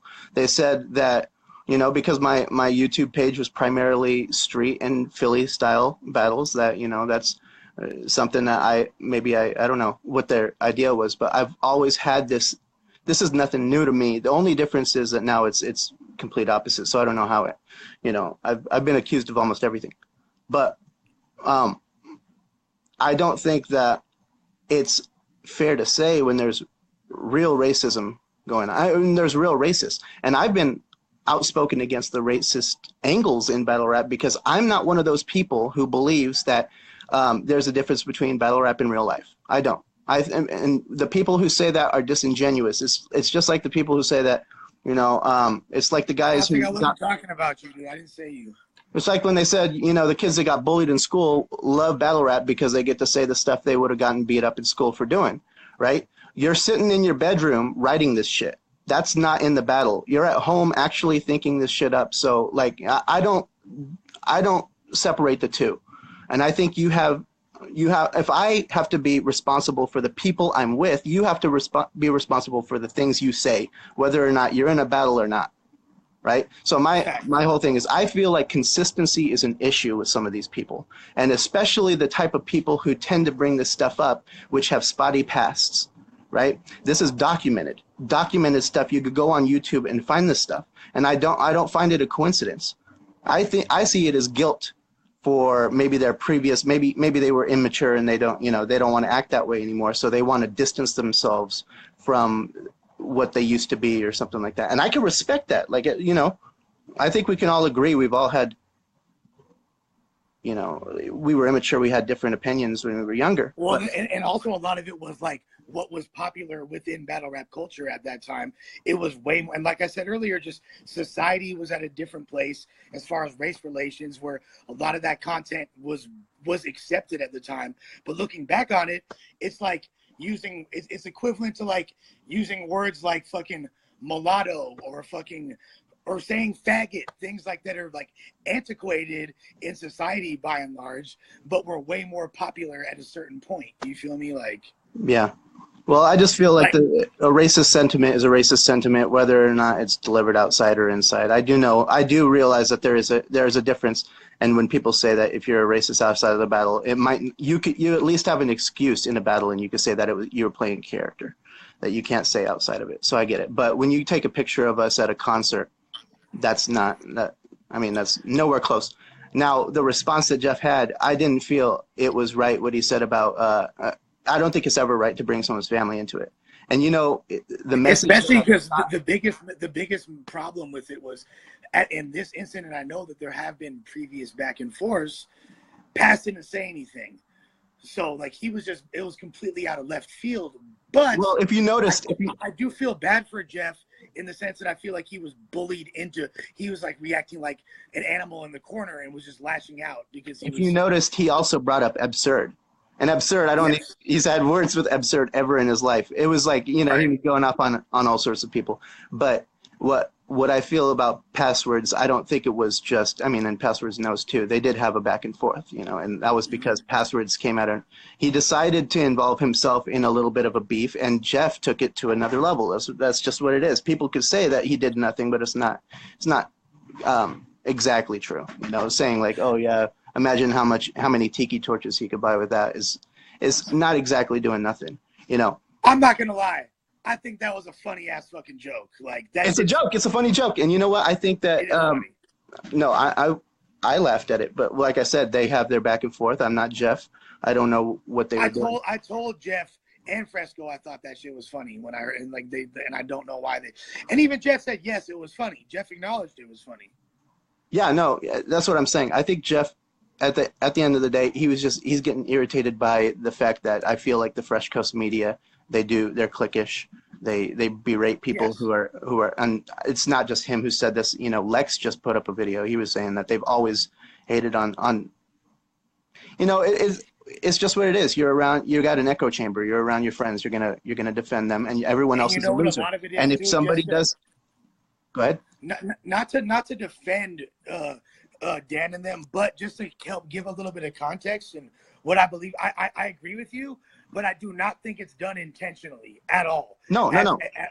As much as it might be perceived to being like, you know, oh, this is done on purpose to try to slander us and make us look bad, and they're hating on us, and it's a regional bias. It's actually the result of people being high, talking on camera, and not being aware of the extent of their influence. Yeah, no, and like I said, I'm guilty of the same shit. I'm not mad at them. You know, when one of my friends does something, I give them a pass. When somebody I don't like does something, I don't. It's the same thing. Right. The only difference is they have a little bit of a platform and they don't realize the reach of theirs. If I give my friend a pass, that's not, it's almost to no consequence. If they do, it's a bigger consequence because they're punishing others. But you know what, like Wordplay just said, it's a mental illness if it isn't intentional. And you know what? It's definitely some type of a mental deficiency, 1000%. And that's, you can't deny that. But I far be it for me to not acknowledge that I've perpetuated that same thing myself. So, you know what I mean? Like, I know that there's been times where I've said things and made statements and people will be like, it's funny you brought up Lex, because it was Lex that taught me this really vital lesson. And this is what made me love Lex, and why, like, I always thought he was such a sharp jit after this was, I used to notice years ago when the whole Gatorade movement was popping and Lex was first really cutting his teeth in GZ and but getting shine and becoming popular, it was like, I was like, I noticed that he would have a lot of replies and likes on all of his posts. He was getting popular. And I was like, okay, this is like, and I was such a fascist dictator in battle rap that literally I was like, thought I was Frank White. I was like, every nickel bag of compliments in battle rap given out, I need in on it type shit. Like, I remember he was making statements and I went on his post and started saying no, you're wrong. This is bullshit. I don't even remember what the context was, but then he hit me with the inbox. And what he said to me has struck with me to this day. He said in my inbox, hey man, you ain't got to fucking come down from fucking Mount Olympus to zap us with lightning bolts all the time, dude. And I was like, damn, it struck me. It's like he slapped me in the face. You feel me? Because it provided that I just didn't have awareness of the fact of just me saying something has a different accent because of who I am. And I think that Dan and them, they kind of forget. A lot of people watch this shit. This is helping dictate consensus. This is helping dictate who's getting booked. Dan, you run a fucking platform yourself. You are the fucking head of bots. You are determined. You are directly booking people and swaying consensus based on that. And I want to say this before I get off. Very problematic. Too, before and I know you guys, you have other people to cam up, so I don't want to take all your time. I do need to say, the reason why I was going to say the whole Jeff thing, when he said that whole thing, I feel like it was latched onto and misrepresented by the people, and I think we all know, and the reason why was because people were looking really bad in that thread, right? So we got professional angle finders. Like, these are people in battle rap who, for a long time, they've found angles when there isn't one. This is what they do for a living. Like, so it's really important to not oh, wow, well, that's the truth just because somebody says it. It's not the case.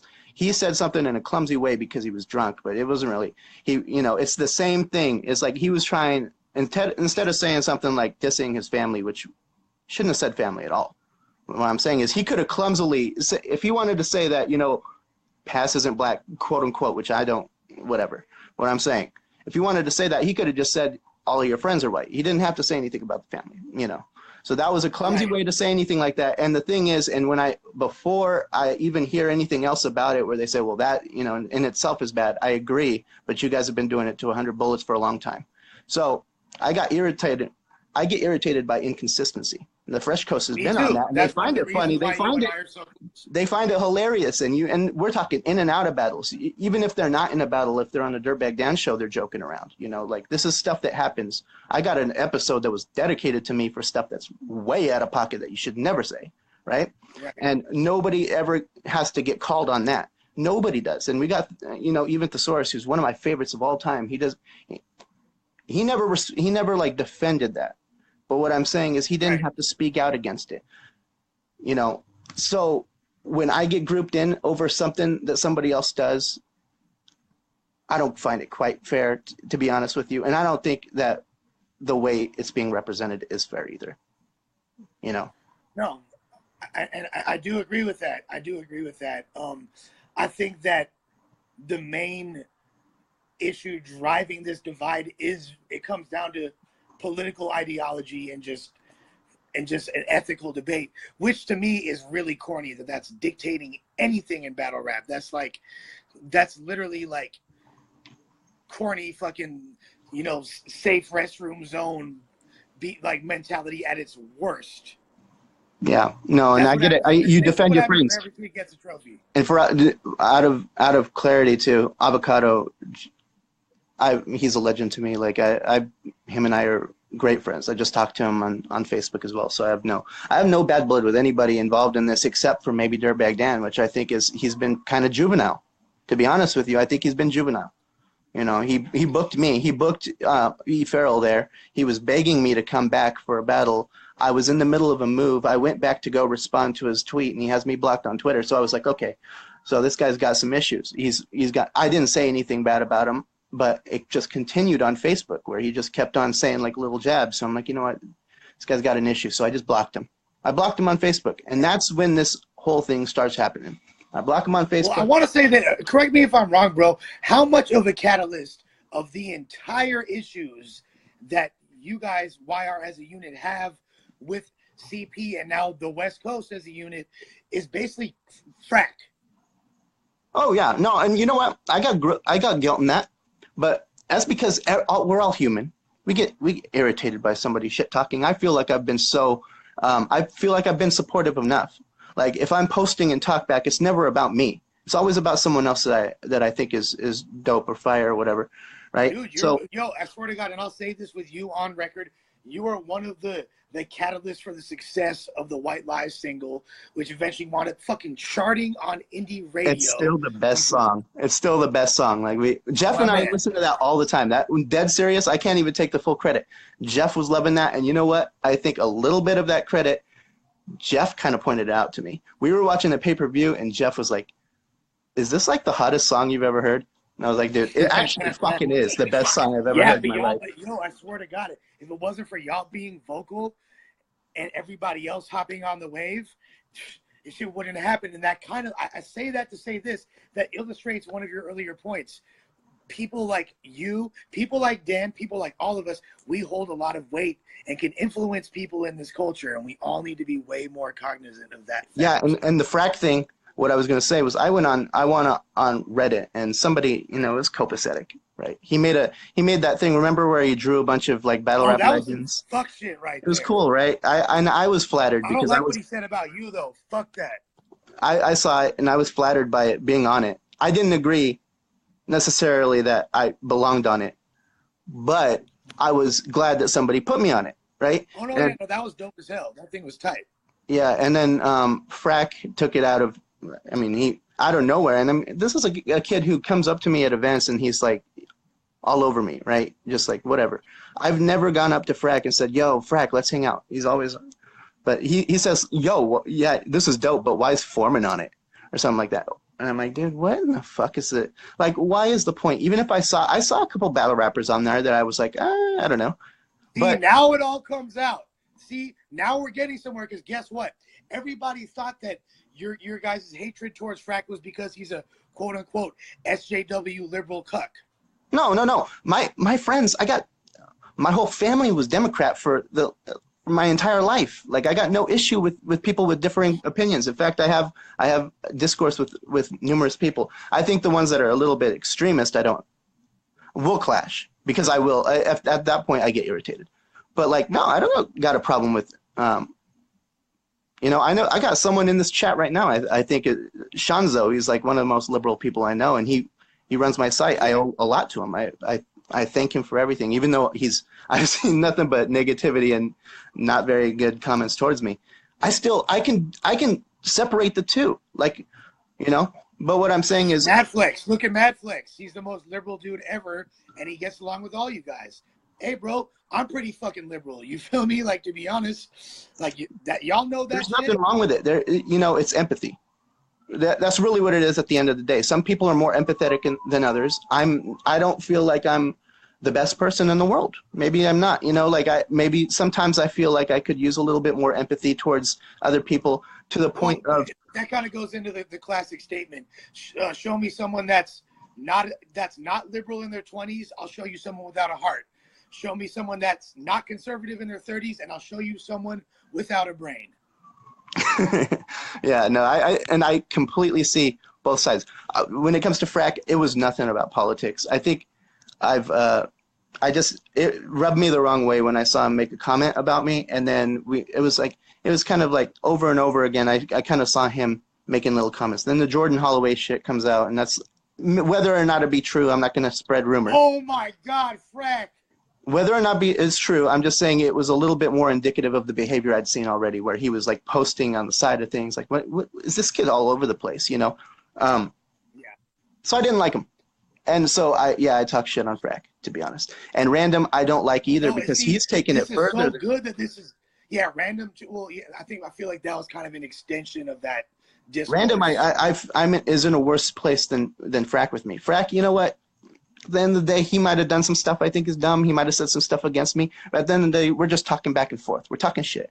But with Random, it's different. If I see him, I'm slapping him. But, you know, that's because there's a difference in what people say. Random takes it to a different level where you never in your life are you going to battle this kid. He stinks as is. But I'm not worried too much about Frack. Like, you know. But it's never been politics that drove me to not like somebody. But I feel like that's important because I feel like that. See, when people hear that, it frames the whole thing differently, because then it's not, oh, these liberal kids in the Bay Area versus these conservatives in Florida. It becomes these individuals that are funking because they don't fuck with each other. And to be honest with you, I don't buy their whole liberal shit anyways. That's why I get irritated with it, because I feel like they're complete liars. Like, these are the type of kids who are dropping N-bombs in private. They're the type of kids who are they're bigots. They're complete bigots, and you can see it. You can see it manifest itself through their battles. But whatever. Hey, I see already that you're trying to cam Caustic up, so I'm gonna let you do that. Yeah, Costo need to get on here too, Foreman. You know, it's Gucci. If there's more cracking later, we'll try to probably get Jeffery you back on, or Jeff. When Jeff gets home, if you want to, I could get him on there. That'd be tight. You feel me? So we definitely in here. Appreciate you, and let's hope that something positive comes from it. If it needs to be a motherfucking jit gang dialogue that is the catalyst for everyone coming together once again, then fuck it. But Frack, I hope you saw that Foreman's kind of cool with you. Anyways, yeah, Jeff, you want to jump on there? Talk to y'all. Okay, let me read what Frack said here. Out of nowhere, they paid money to have a video. Yeah, Frack, that definitely did happen. That was way after the original shit. Costo, I can't cam you up unless you make yourself able to cam up, my boy. So turn your fucking camera capabilities on. Update your Nextel fucking Razr, Motorola Razr. It'll be straight. Yeah, that's the thing. You could ask these guys, like Caustic is not just Caustic and Dan and them who I'm asking to chill out. I've asked it's y'all. Actually, they don't even listen to me. My friends don't listen to me. You know, like, out of respect for me, Jeff, Eric, Troy, and all them have chilled out because my friends don't fucking listen to me.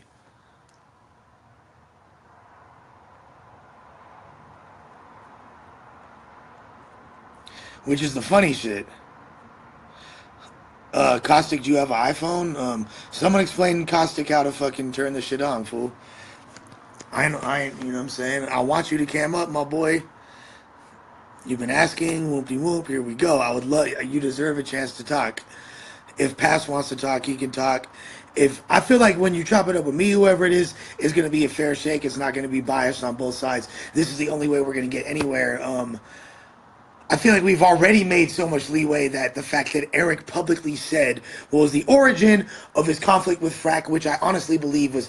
Is there anyone in here on either side of this that's going to say that the origin of this funk did not start between Frack and Eric Foreman and it had nothing to do with political ideology?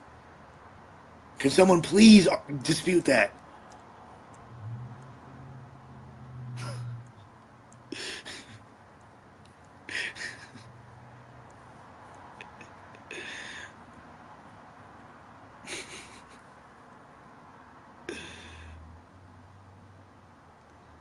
Yeah, for real. Caustic, what the fuck, man? You had me rush forming off there so you could fucking cam up, and you ain't even got capabilities to cam, my boy Spencer. There you go, there you go. Hold on, you're good now, you're good now. Mhm. Yes. Alright. Here come Costeezy.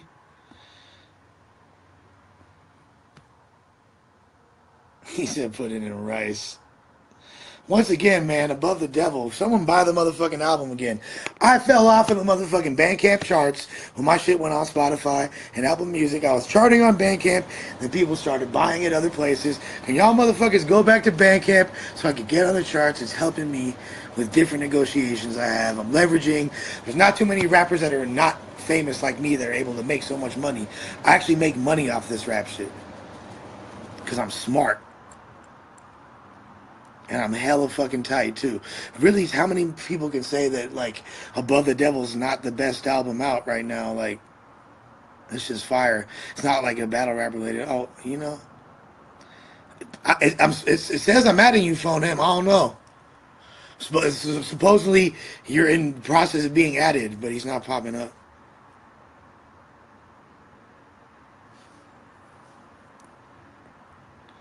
Yes, good look, Padley. You're the man, pimp. I got so many hot girls watching my live right now. It's crazy. None of y'all ever have bitches when you go live. Who the fuck, bruh? Okay, I just tried to hear. I'm adding you again. Then Costo it says bring Daniel in. It says can't bring Daniel on camera.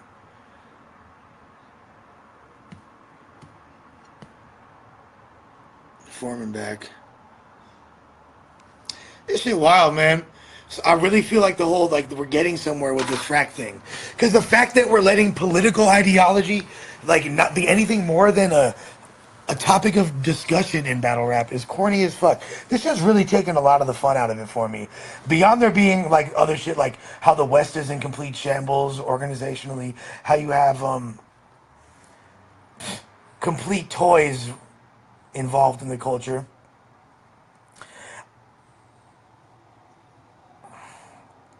If Dan wants to go on cam, of course I'll put him on. It should just take. I'll always love battles. Like that's why I love going on a watch with Avocado because I actually get to enjoy battles. That's why I like hosting. Now that I like don't throw, now that I don't throw events, I get paid more to just host. Instead, like I'll like lose 10 grand when I throw events. Those classic events, they all lose money. But when I'm fucking white people kiss dogs on the mouth.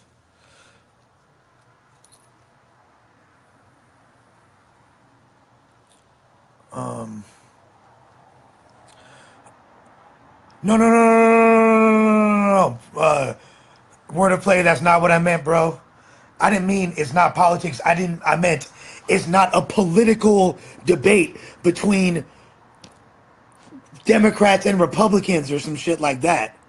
It literally came from a lot of this shit stemmed from two rappers having a dispute, and then a bunch of other people hopped opportunistically onto it and attached angles for their own benefit when they don't even have a problem with fucking either side like that. That's how I see it.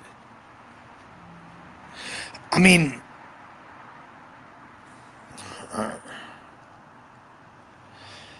I think there's room for all ideology in battle rap because it makes for interesting discourse, whether I want to hear it or like it or not.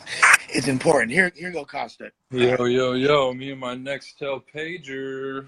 I know but you just got an iPhone 3 or what? Oh, let me go in like somewhere more private. Anyways, this is good. Anyways, what's up? What up though, man? So tell me your thoughts, bro. The people need this. Man, I'm gonna try to be cool and let you do the talking and just answer questions because I don't want to lose my cool. Because like the cool thing to do is obviously just play the role and play the victim, right? And act like you don't have no shit. I actually respect a lot of what Foreman was saying. He wasn't trying to get at nobody. He was trying to make real points. And I definitely feel the guilty by association thing. like there's definitely a lot mishandled on both sides, but where this all stems from and how it's been dealt with is not cool at all, bro. And it is fucking up people's money at this point, and the shit is way out of pocket and has to stop immediately. 1,000. Yeah, it's ugly as fuck. So how did you first even become aware of, like, did you see the pic and shit like that? Honestly, so if somebody sent me the pic and I sent the pic to our little chat, just because it's funny, you know what I mean? This is something to laugh at. To me personally, I didn't think it was going to become this whole big shit. You know what I mean? It's just like, it's like, ah, look at this fuck shit. Because it's not who I am. It's not what I agree with. It's not my ideology, right? And that's really like, I'm not really super, like, involved in politics as far as that shit goes. Me personally, I don't have a problem with like it's just whatever. It's just like red. I'm not gonna like burn your house down because you're a Trump supporter. I'm probably just not gonna like hang out with you and like smoke weed and stuff. Like you're just like we're probably not gonna get along. You know what I mean? But I mean, like, it's just like, okay, how about but think about this. Look at this. Look at the context of hip hop culture. And you got guys like Yellow Wolf who frequently use that same imagery, right? Yeah. Ritz uses that same imagery, right? These are dudes that get respect within hip hop culture and are able to be themselves because they're little redneck country boys and grew up like that. And that's just the image they're personifying or whatever. So yeah, which is honestly right? why I think anybody fucks with these guys to begin with. I think it's, you know what I mean? Like, this is who we are, and we're not afraid to be different, and that's what gravitates people towards them to begin with. And honestly, I'm not even against the whole idea of it. It's fucking fantastic marketing. It's a niche that should be filled. I'm pretty sure it's the same. They're like white boy Dipset shit. Like Cameron is hella Republican. Everything he says, you know what I mean? Like, yeah, I'm just saying, it's what goes on behind the scenes, and like all the little extra shit that keeps fueling this fire when so many people have tried to be done with it over and over and over again. And like what Erica said, the guilty by association shit is true. I am on that side this time. We started this shit this time, 100%. We didn't need to.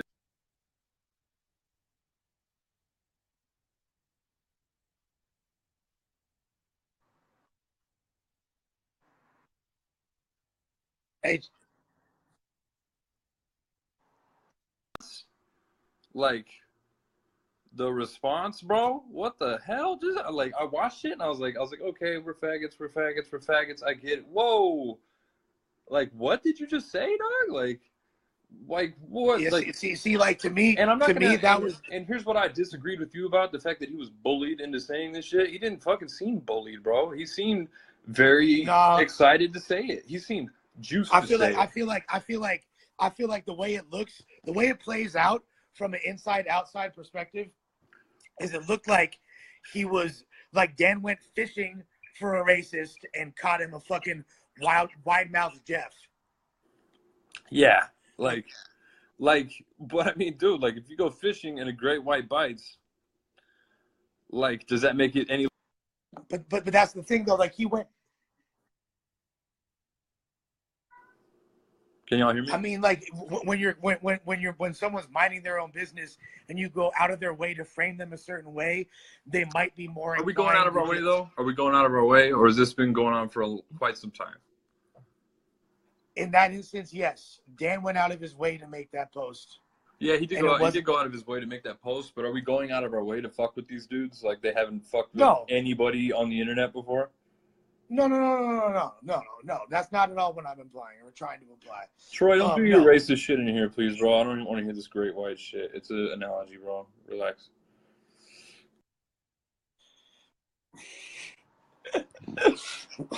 Dog, like, it's not even like. I think it's really. One thing that's important to me in hip hop and just anything in just life is to not have an echo chamber. One of the reasons why I'm so outspoken, like, let me say something. I love underground hip hop.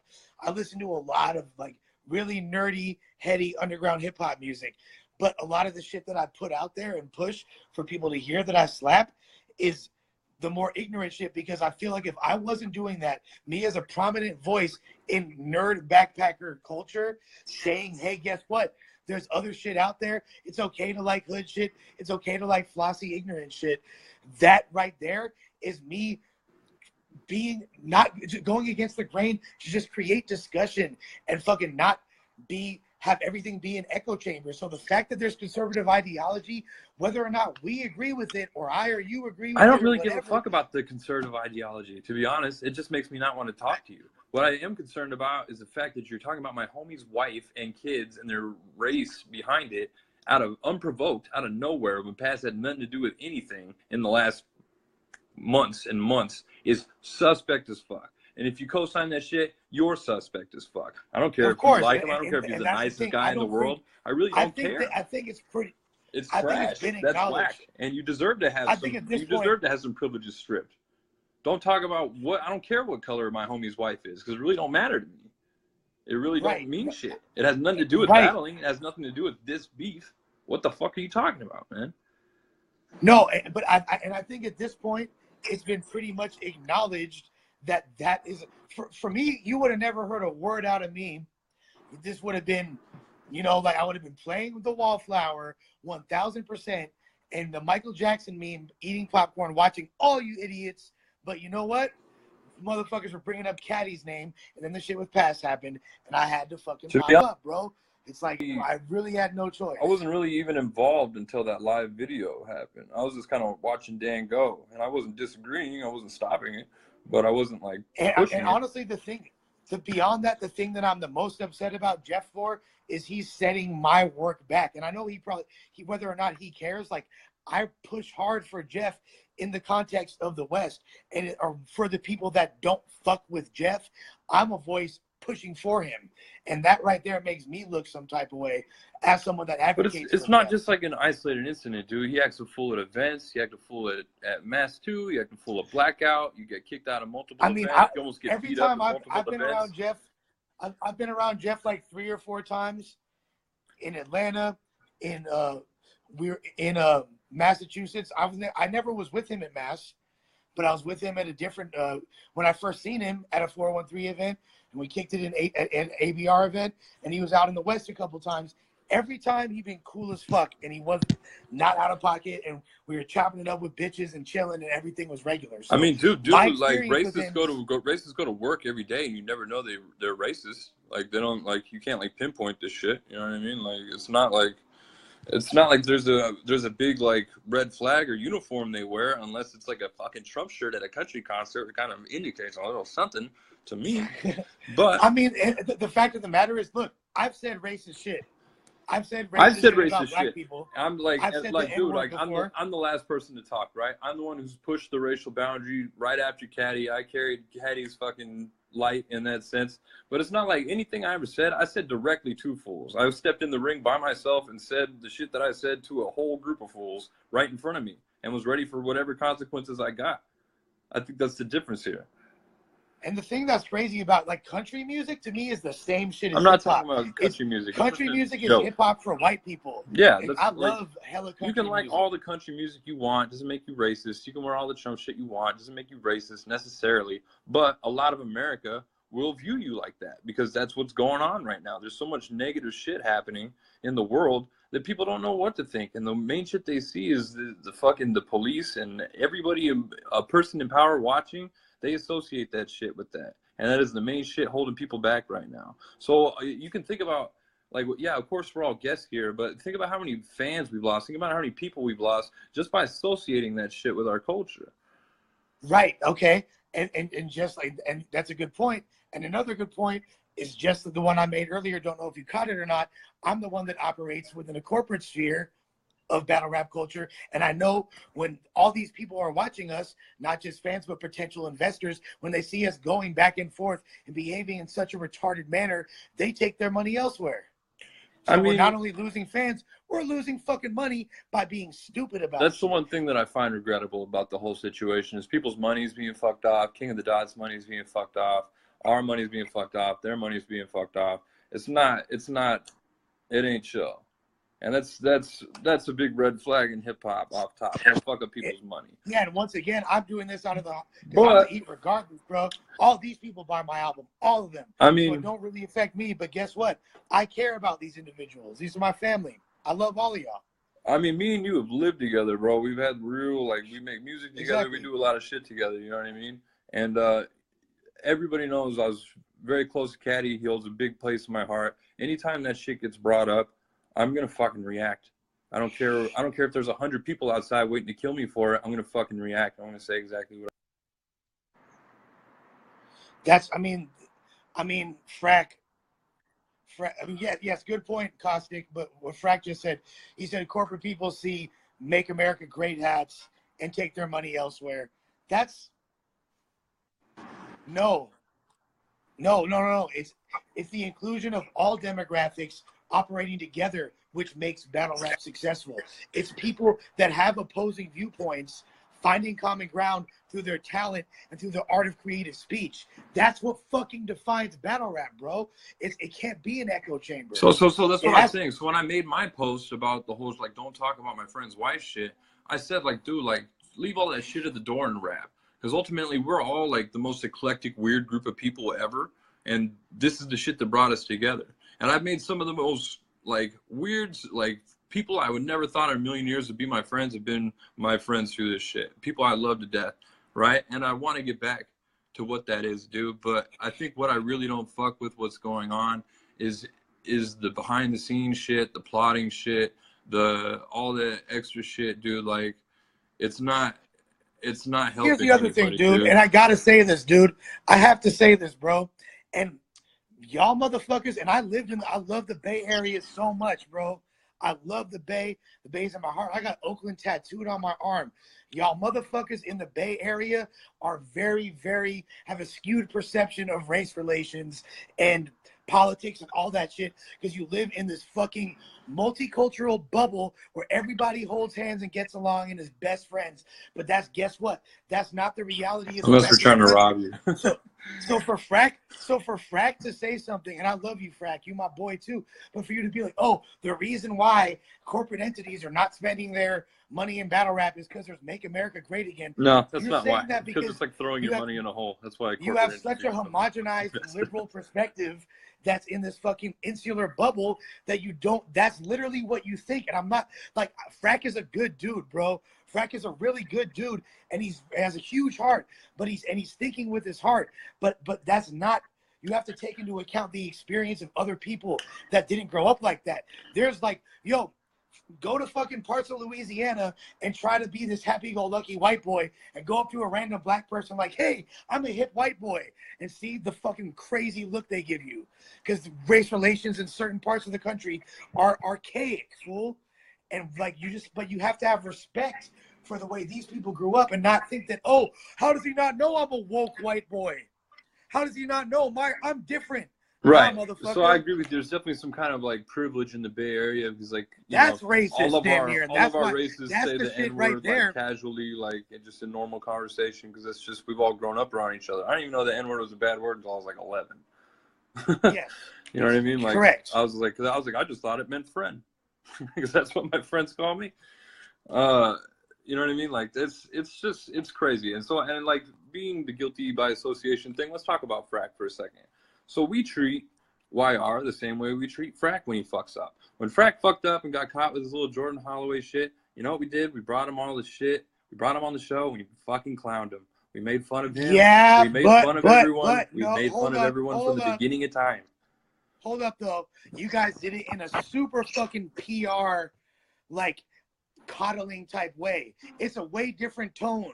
Way different tone, bro. Well, of course I'm going to make fun of somebody who is like my little brother differently than somebody who's been like slandering me on the internet for fucking 5 years. Exactly. So you can't say it's the same thing. But we don't like condone it. We don't allow it. We don't like overlook it. We don't like not tackle it. We talk about it. And we're way worse on them off camera. We're way worse to Frack than you guys could ever hope to know. Right. No, I know this. You feel me? Like, it's family. Like, we're all fresh coats, dude. But like, that's the thing. Like, we really have to just sometimes set our feelings as individuals aside and look at the greater fucking picture. And just because, like, if everybody I didn't like, I had to like make stipulations of their involvement in the culture or not, I would have been out a long time ago, because that's not the way it works. You feel me? Like, and shit we don't like, we have to do better than it. We have to outshine it, not try to fucking use politics to, and when I say politics, I don't mean like, I mean like angles to mark them out the game. I mean, though? I get you, dude, but I mean, at a certain point, like, fools on television are losing their jobs for a lot less, dude. And I just, and that's whack. Like, yeah, it kind of is in a way, but I don't think feeling the way I feel about this is whack, because I think there's a lot of validity behind it. I think the sheer, like, the fact that he could not grasp his words, that he was just speaking directly from the heart, like, it says a lot, dude. And like, you could tell there was not like he was flying off the cuff, dude. Like, there's not too much defending what Jeff did at all, and it really. I feel like we're talking about everything but what Jeff did, and you're defending it by a lot of other means. Like, instead of not talking about it, not treating it like what it is, which is a racist attack on somebody that is a close friend of ours and a huge contributor to the scene, who has done nothing, who has not been involved in this shit in fucking weeks and months and wherever. Why did this happen? Really? Right. No, I feel you. Because of a picture they posted on their own Instagram. Like, I don't even understand. No. That's not why. And this is where my only point of contention. And maybe you could hold on. First of all, Matt Fortier, Jeff did not clown me. I don't know what the fuck you're talking about, homie. First of all, make that clear. Ain't nobody in the situation said anything about me. And that's why, because everybody fucks with me in this situation. But I do feel like it wasn't because of a picture that he did that. I feel like he was getting his potentially his livelihood taken away from him. He's got Smack and Norbs and Avocado and Organic getting tagged in tweets saying this guy's a fucking racist. He's being fucking slandered. Okay. He's over there. So I've got a retort for that. These fools aren't notorious for cyberbullying, for trying to fuck with people's personal lives outside of battling, outside of the internet. These fools go way above and beyond the Call of Duty doing extra shit to try to fuck with people's livelihood. These fools make threads about where people work. These fools have hired personal investigators to find out everything about people. And now we're gonna feel sorry for this guy for outing himself. No, there's that's straight hoe shit. If they're really doing all that, they need to fucking get a new fucking hobby, because that's extra as fuck. And I don't know who the fuck does shit like that, but that's beyond. I'm talking about these exact people. This is where it all turned for me, dude. Like, at one point, I'm not even gonna say who, because it's snitching, right? But somebody hit me in my inbox and legit had hired a personal investigator about me, gotten all my information, knew everywhere my work, even knew my foster name from when I was a kid, had my foster parents' names, had my address and everything. Has it threatened my fucking family, my child, all that shit? At this point, like, this isn't rap to me anymore, dude. This shit's not fun. It's not interesting. It's not cool, bro. And like, I don't know what the fuck y'all are on, dude. Like, I really don't understand. To be honest with you, Costo, I didn't know that happened, but that's some fuck shit. And like, honestly, like man to man, I was scared in that moment. I was like, what the fuck? I was like, what have I involved myself in, dude? I was like, this ain't worth it. I was like, this flat out ain't worth it, bro. Like, I will walk away from battling tomorrow. Because I know when did this happen? Because I know who it is, Steven. The guy spoke to me directly. And I'm not even going to bring it up now for fear that it'll get worse, honestly. When did this happen? This happened right around the Arcane battle last year. That's when this was going on. So, I mean, dude, like, honestly, like, I would love to, like, sit here and boo-hoo and feel like they were bullied and they were really just pushed over the edge and he just couldn't contain his little personal racist comments anymore. But it's not the fucking case, dude. These people have repeatedly done this. They've dug their own fucking grave. They constantly attack people. They block anybody with a different opinion of them. They're the least tolerant people in the game and the least relevant. I don't think they're very good battlers, to be honest. I don't understand defending them so much. I don't understand what we gain from not fucking treating this like what it is, which is a fucking racial freakout that you had yourself unprovoked about somebody who's not even involved in what was going on at that time. So you meant to say that you came to California, you saw my homie's wife once, and you sat there and thought about it for years, and then let it out as soon as you got a couple beers in you? You're fucking whack, dude. That's trash. Get the fuck out of my scene. That's gross. If you co-sign that, you're fucking gross, and you can see me from the hip. No, I can't. I cannot co-sign that. I can't. When you frame it like that, there's no co-signing there. There's no co-signing it ever. There's like, I would like, please change my mind. Please make me see how these kids are victims in any way. No, but I mean, I pretty much, I don't think there is any way. I feel like it's unfortunate, and I'm disappointed that it came out in that way, or that, because at the end of the day, you're right. But I do feel like he was pushed into it. But fuck it, if that's what Did you see the conviction in his face when he's like, your white wife and your white kids? Like, you thought about that, dude. Like, you had a real thought like that. And you, like, am I going to sit here and pretend like all the people he kicks it with don't have these thoughts? I'm going to like, oh, well, it's just Jeff and none of the other ones. It's just a random fluke that this weirdo in a fucking Trump modern day Nazi garb is having these weird Nazi outbursts. Well, I mean, and then none of them else are. Hold on, do you really? But you really think the Erics are racist? Oh, Caustic froze. Oh, here, is he back or what? Hello? Do you think the Erics are racist? Eric Foreman? And Farrell. Oh, Eric's. That's funny. I mean, you know, doctors don't hang out with strippers.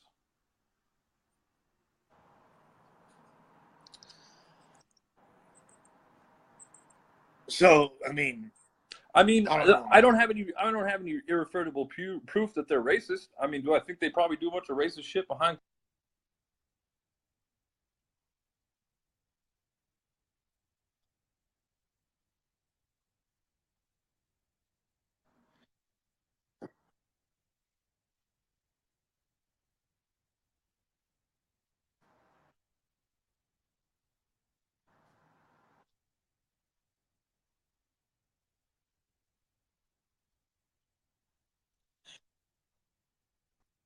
Do I know that about honestly, you? Hell no. I don't know anything about you. All I know is that you made a video sympathizing for pedophiles, and that's how I associate you in my mind for the rest of my life.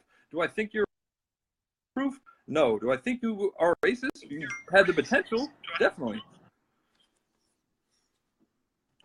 All right, here, Costo, your internet's kind of bootsy, my boy. I want you to go on, but we got to give Eric a chance to respond. I'm gonna put him on, and then I'm gonna put you back on. So I got to give y'all turns. All right, we're gonna do like 5 or 10 minute intervals. All right, I got to charge up anyways, I think. All right, try to get a Wi-Fi improvement. All right. Yes, I'm fucking heavyweight Mexican. What the hell, bro? I'm every race, literally. I'm a part of, like, you can't really define me, and that's why I'm glad that people don't. By the same standards, I know I'm a white boy. I know what the fuck I am. But I'm Italian, by the way. But I'm every culture and I'm every person. Like, I have a little bit of everything in me, and I touch everywhere in the world. But you're not going to really have too many people like me ever again. Ever again.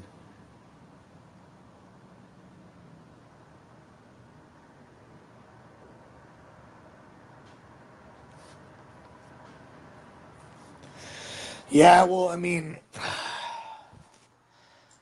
I guess there's really, I'm really trying hard to help. I think at this point, I'm about to put Eric back up, but I think the most important thing at this point, there's going to be a lot. We're going to start to go in circles at a certain point soon. I kind of sense it coming clairvoyantly. Don't take fucking Miss Cleo for that shit. It's pretty obvious. It's what happens every time.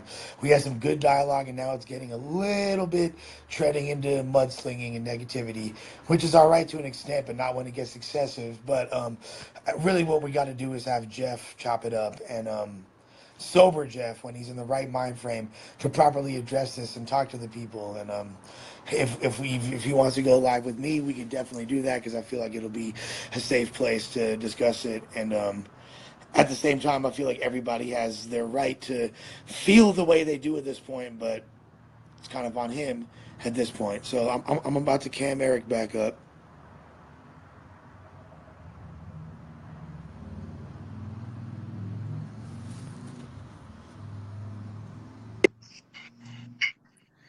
This is quite a fucking epic live today. I can't lie. I knew it, dude. Like, I knew it. I tried. I really tried to be nice. At the end of the day, I don't know what I can do, dude. I really don't know. On my side of things, I tried to say, you know what? I'm gonna let Jeff speak for himself. I'm not gonna, try to defend him for anything he said, even though I know the intent. I know what Jeff is, and he's not a racist. And we all know that. We all know that at the end of the day. But what we don't, what really gets me a little bit is when he can't even admit that I'm not a racist. Of all people, this is like, that's the example of somebody who's not honest, who's just can't be honest for a split second. I was saying that Pass is my favorite, even though I've, blocked him. He said that we're the most intolerant just because I guess I block people. How that's intolerance, I don't know. I just don't want to go back and forth with people. I don't want to have some sort of a negative. I got to ask, because it was brought up and seemed to get a pretty crazy reaction, and I want to know more about it. What's Kotd talking about with this paying private investigators to dig up his foster parents and all that? Like, what the fuck? What do I know? I don't know anything about the lies he creates. Like, that seems to me like a very far-fetched thing. And somebody hired a private investigator to follow. Like, if we were going to do that, don't you think we would have had bigger problems with him at that point? Like, I'm going to spend, or somebody in my group or anyone is going to spend that much money to get someone to follow him around for what? None of this stuff is manifested. No one ever put out his information like that. If anyone's put out information, it's been him on the Dirtbag Dan show talking about I'm not even going to say it. I have enough people talking about it already. Right? Right. I have an issue with people who are blatantly guilty of the shit that they talk about, and I've never been guilty of it. Okay. Of all people. Eric, do you feel like Jeff said something racist on that live? No, I don't. I don't feel he said it. I feel that he said something out of pocket. Yeah, but I think he feels the same way. He knows that he was drunk at the time and he just said it, and you shouldn't. He told me himself. Yeah, I shouldn't have brought up his family. He could have easily. Well, yeah, and even Pass was on the live earlier and said, Pass himself said, "Yo, you shouldn't. Yo, you're not like the statement itself wasn't racist, but just the fact that of what he said that it had an inherent racist vibe." And I get what he's saying there, but I don't buy that either, because I mean, not saying that I don't buy what he's saying, but I'm saying that doesn't mean anything at the end of the day. It's like saying that the American flags we were wearing is indicative of somebody who's racist. Like, yeah, sure, you could say that. It's whatever. It doesn't mean anything though. Okay. Well, yo, Matt Fortier, you're really asking all the real brain busters today, my boy. Jesus Christ. Real great questions, Matt. But for some reason they must be, because I actually choose to answer them every time. But they're really stupid questions, Matt. They are stupid. But I'll answer it. Racist shit aside for a sec. Lush, why haven't you addressed what he said about California and nobody there knows how to rap? He's a fucking battle rapper. He's supposed to fucking criticize other rap. That's the whole point of it. You say that all fucking day. That's why. That's how it comes. Simple. And I see Peter Morris's comment, so I'm not going to ignore it. I mean, it's an easy thing to explain. He's like, then why bring up their race at all? Well, because that's why he brought it up. He didn't say you're a guy with kids. He said you're a guy with white kids. The same way he was going to say you're a guy with white friends. Like, yeah, that's what he was saying. I don't think it's racist, but he was saying that he was trying to pull Pass's card the same way that people have pulled 100 Bullets card. The problem is they don't have a problem with it unless it's somebody in their close vicinity, and that's why you have the source and the chat. But the thing is this, and we must acknowledge it. There is an implied other level of racism when it's coming from somebody that's saying that people have a racist association in their head with them. There, the implication of a white guy not being happy with black men being with white women. That's like goes back to. I get that. Yeah, I like get that's that, like part but that's part of the Second Amendment in slavery. Literally, it goes back to the foundation of the country, like in a lot of ways. That yeah. mentality and that fear. So you know what I mean? No, and I, you know, like on Pass's side and Pass's friends, I understand why they're mad at the comment. I don't have an issue with them being mad about it. I do have an issue with them saying it's racist, and I do have an issue with like Caustic saying he doesn't. Well, you don't know. He could be racist. It's like, okay, well, you could be too. You've dropped slurs, and we've heard them. You've never heard me say it. like at Yeah. the end of the day, we could play games all day and say like, oh, this guy hangs out with this guy. They were saying that we were wearing, you know, modern day KKK outfits. They're hanging out with people who have worn the old school KKK outfit, right? Like, and that's what I'm talking about, baiting. That's the type of baiting that I'm talking about. When you say that kind of stuff, you're sending people a message and saying like, here, rebuttal this. Especially with battle rappers. You think people are not going to have an answer for that? I'm tired of them doing it because it puts someone in a position and you know someone's going to say it. Whether it's me, I'm never going to say it, but there's going to be someone out there who's going to say it, even if it's a fan, right? And they are disingenuous in the fact that they think that it's like, oh, we did nothing to bring Caddy into this. Like, dude, you did everything. Right. We didn't post anything about them. I didn't post that picture up saying like, yo, anything. That's why. That's the main reason why I hate talking about race in battle rap or racism in battle rap. Period. Because I already know Caddy's finna get brought up, and I ain't trying to hear that shit. Period. Well, to be fair, and you know what? This is not about Caddy. This is not about Kotd. And I want to clarify, this is not about Kotd. Kotd was the most brave person I know, and the fact that he was never, I've never saw him cower out of anything he said. And I met him, I had a conversation with him shortly before he passed, rest in peace. And the guy, I have a lot of respect for him. What I'm saying is that people who are truly that offended by stuff like that would have probably had an issue with it. This shows me that you don't. Right? And these are people who have used race jokes in the past. You've used race comments, and even if you're not using race jokes, you're sitting in the crowd reacting at them, So that's not stuff. I mean, what is that? The culture? Oh, we're supposed to be guests in this culture, but like I don't see consistency. I don't.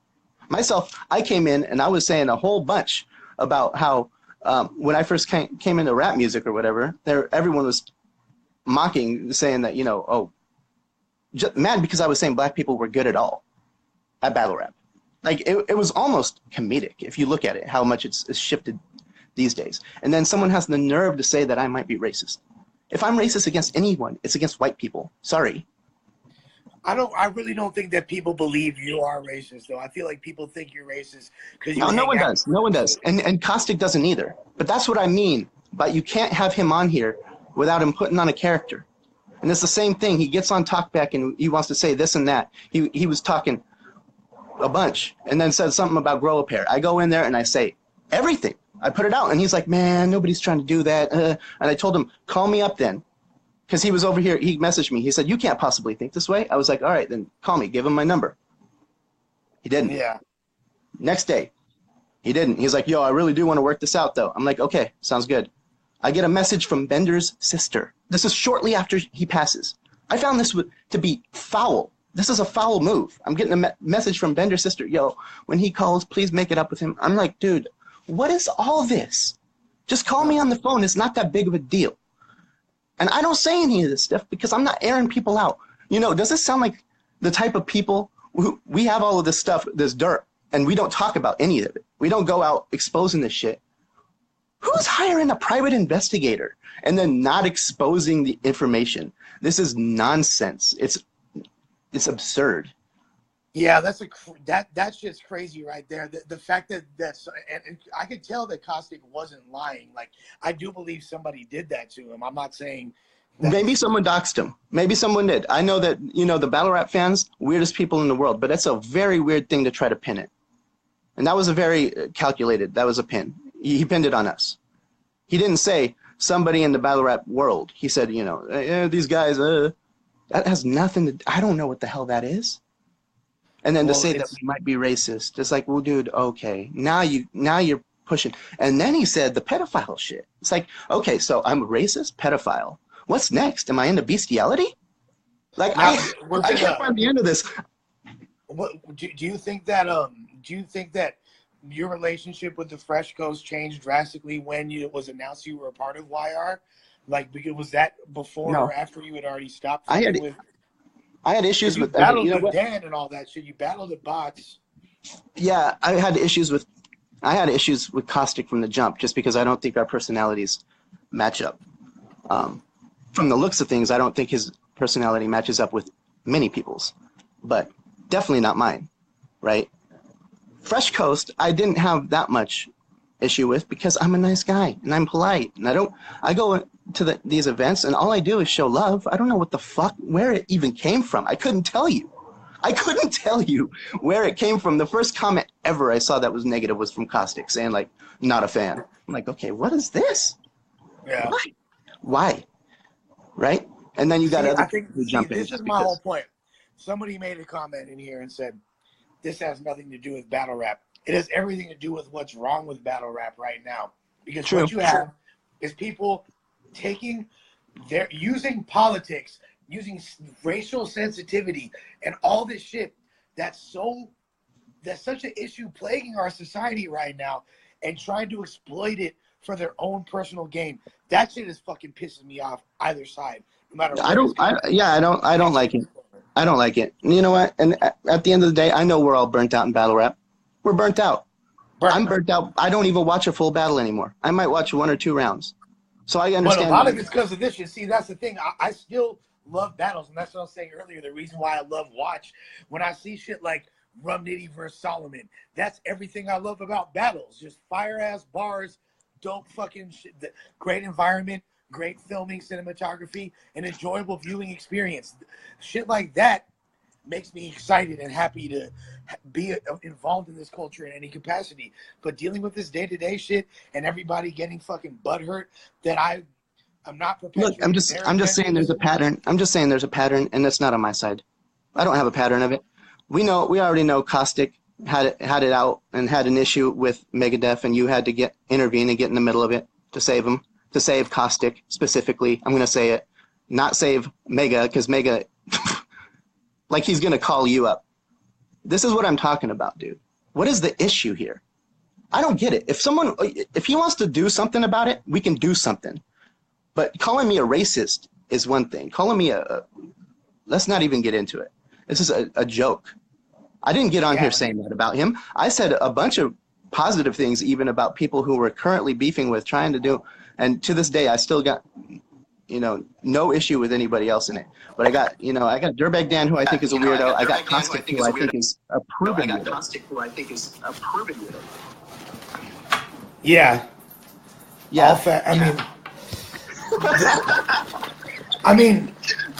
No, I know that you look. I'm not saying that they're weirdos or not. I love those guys. I know. It's just funny. I know you're not funny. Yeah, but at the same time, I fuck with everybody, and I really don't think it needs to be like this. And it's cool. I just wish that there could be an end to this discourse that ended in fucking battles. But I know that nowadays, with the way battles are, that's even a corny concept to begin with. Okay. I agree with you, but at some point, it's just like that. I get tired of typing. I know people see me. I get tired of typing. And I get tired of hearing the nonsense. It's like I'm a racist. Dude, I've heard stuff about Kostic that I never said, and I'm not gonna say. Like we all know stuff about Kostic that we don't have to say. He doesn't give me the same benefit at all. Like, he's the first one to drop dirt about somebody. He's the first one to talk about a dead family member. He's the first one to talk about anything personal. Like, this guy is the type who brought in someone getting cheated on or cheated on their wife for Facebook likes or fucking YouTube views. Like, this is the thing is, though, I do like Kostic has a very big heart. He does, and he's a very good person. I have yet to see it. The persona is different, and it kind of goes to both ways. Just like Caddy embellishing the image of a Peckerwood gangster, Jeff embellishing the image of fucking what's that fool's name? Fucking Joe Piscopo, whatever. You feel me? Like, everybody has their stereotypes that they embellish. Oh, people think I'm high all the time and drugged out when I'm not. I don't even do drugs anymore. You feel me? I still embellish that image. Congrats on that, by the way. Congrats. That's fine. Thank you. So all that kind of shit, that's part of it right there. So Caustic being an asshole in battles and all that, this is out of a battle. This is out of a battle, and he just did it again.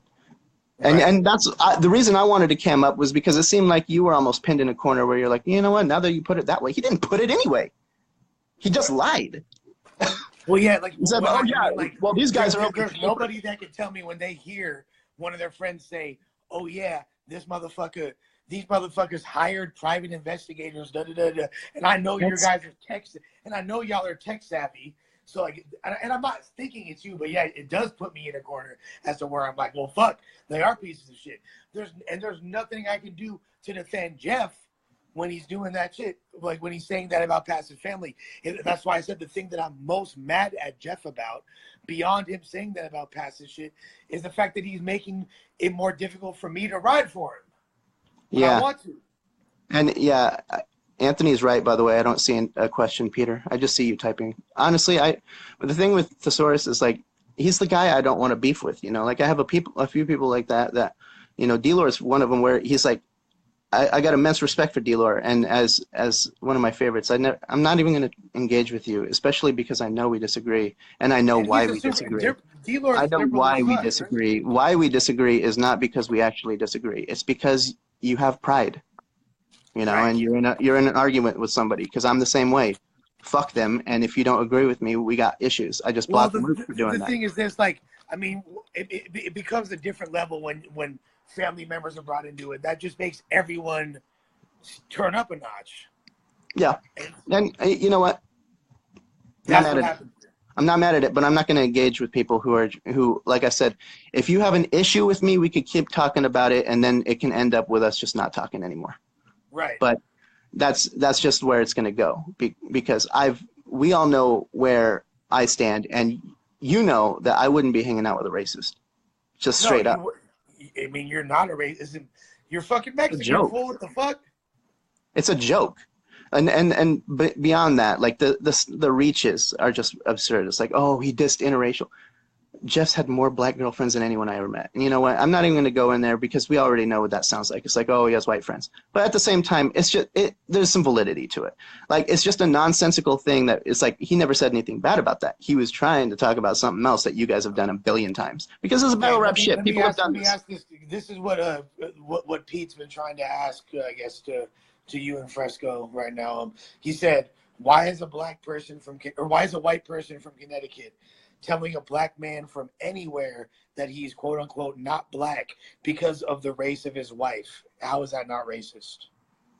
Well, like I said, that was his approach, and maybe he feels like he has more to say about a situation, or he has more to relate with it than someone else. And you know, whether I agree with that, I don't see, he's not saying anything negative about black people. That's what I say about racism. Like, if you're saying someone's white, you're not being racist. Sorry. Yeah. Yeah. It's out of pocket. Like, I get it. But I think we both know what I'm saying is, like, is he racist against black people? Answer is no. Right. Yeah, I mean, that is a different question. I mean, I really, at the end of the day, I do have to kind of agree with Pete. Like, that is, it don't come off not racist. Yeah, well, my analogy would be if I was calling someone a bitch, right? And if I was trying to make an example of how you're not a man, right? That doesn't mean I'm sexist. Right. There we go. It's the same thing. Okay, no, I mean, I feel, yeah.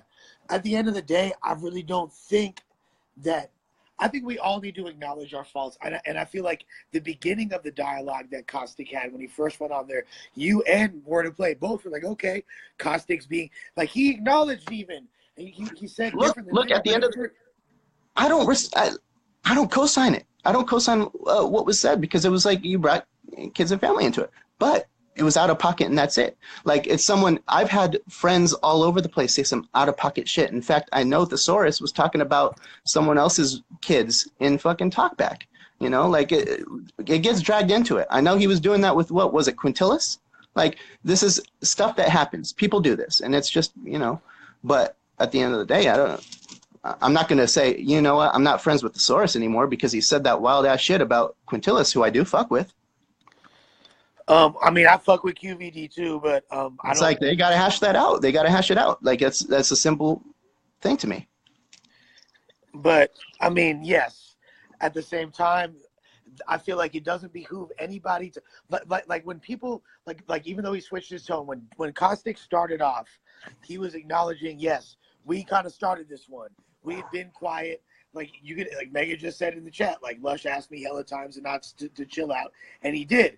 I've asked Jeff to chill out. I've asked you to chill. Everybody did, but then, and you know I have. And he exactly, and but then like, don't trip, Costa. Costa, I'm gonna put you back in a sec, all right? Fucking tell him don't bother because I'm not gonna be watching. All right, I'm gonna put him back anyway in a minute. He's on perm block after this, so it's whatever. He's been already on block. My issue is I don't like people who are just fucking fake, and I do think he's fake. I do think he's fake. I do think you're fake, Caustic. Like the fact that you didn't reach out to me when you said you were going to, I do think you're fake. The fact that I came in here and I tried to be nice, and then you wanted to go, we don't know. He might be a pedophile. He might be racist. You're fake. You're a fraud. If I'm a pedophile and a racist, you have a responsibility at this point to put hands on me the next time you see me. Absolutely. There's no question about it. Here's my thing, and this is what I ask of, and I'm gonna end this on this note before I bring Caustic on. I want to ask this of Caustic, Dirtbag Dan, Thesaurus. What do we all want from this as the West? What I want at this point, we already said we're not going to mention Caddy's name no more. So let's not mention Caddy's fucking name, all right? What else do we want? We want resolution with this passwords issue because it's not cool. And that password. And I feel that will come, but it's not going to come from me, and it shouldn't because it's not me. That's got to be Jeff. But I know, like at the end of the day, with people coming in here and there's like, I know what they're trying to do. It's like, oh, what I want, the only thing I want is I want Eric to say Jeff is racist. And I'm not going to say that because he's not racist. Sorry. And just because you live in Cali where everything is, trust me, I lived there my whole life and I got fucking sick of it. You guys are, it's like such a, it's so tunnel vision. You don't know the rest of America. I moved to Texas and it fucking woke me up. I realized, I was like, wait a second, it's not even the same everywhere. Like you go, then you go fly to fucking, it's different in Florida. Every state you go to is going to be a different, New York is different. I know they visit for a few days to battle, but it's different.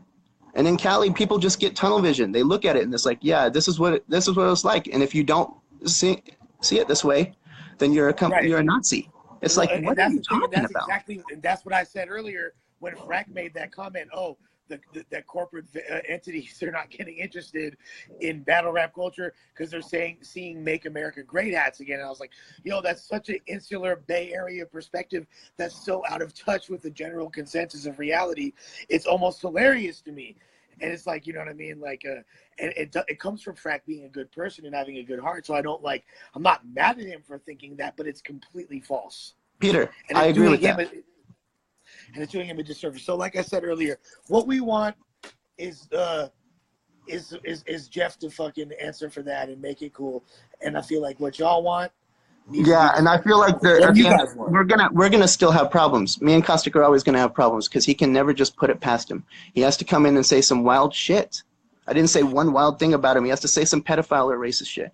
Okay, wait. Before that, he had more issues with me. So we're always gonna have issues, and it's not my fault. Okay, Jeff's here. Jeff, you need to make your thing available to cam up though, because right now it's not. Please get Jeff in here because he's got to be the one to answer for it. Yeah, I do. I want to put Caustic back on first. If whoever cams up first, whoever's available first, Caustic or Jeff, because right now neither are available. But I'll put on whoever. Yeah. All right. Well, I appreciate it. No, I appreciate you too, my guy. Gang shit. So this just been fucking crazy, bro. You know, Lush Uno's had some gnarly ass lives in his day, but this one right here, I'm gonna have to walk to the motherfucking store and get some more and get some Dutches and get another Sody Wop. Okay, so hold the fuck up, man. I'm gonna take y'all to the store when we walking down the block. We're gonna walk through the hood, see what the fuck we see, and I'm finna do that shit. No, well, I mean, you should definitely watch Jeff. To be honest, I don't know why you'd leave if he came in there. That's crazy because no, you're Caustic. It doesn't say I want to put you on Caustic. You're the next in line, but your camera is not available, my boy. Change your settings, pimp. Look at like these well-behaved girls. Look at these well-behaved girls. These are good girls. Look at these girls. These are babies. And the babies. Hold on. Ryan T. Beasy. You buy my motherfucking album that you said you were going to buy last Wednesday, pimp. I still can't cam you up. Why don't you buy my motherfucking album and stop being a J-Cat? I'm the only person nice to you on the West Coast battle scene, T. Beasy, and you said you was going to buy my album and you didn't. That's wrong. Buy that shit, bro. Above the Devil. It's a fire album. Dude, Caustic, your camera thing is not there. Like, look, I could add Rosalinda right now. I can't add you. I could add TBZ, but I'm not going to. She's not buying my fucking album yet. She already said it was fire. The fuck, man?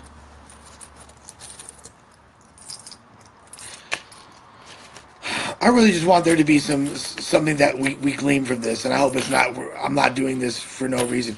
What I really want to show you is, if you want to know why I'm not involved in battle rap as much as I could be, and you want to know why shit's whack, all this shit is why, and blame all of you guys, all of y'all. It's all y'all's faults, all of y'all, not the fans, just the fuck people, man. Even my partners doing all this shit, bruh.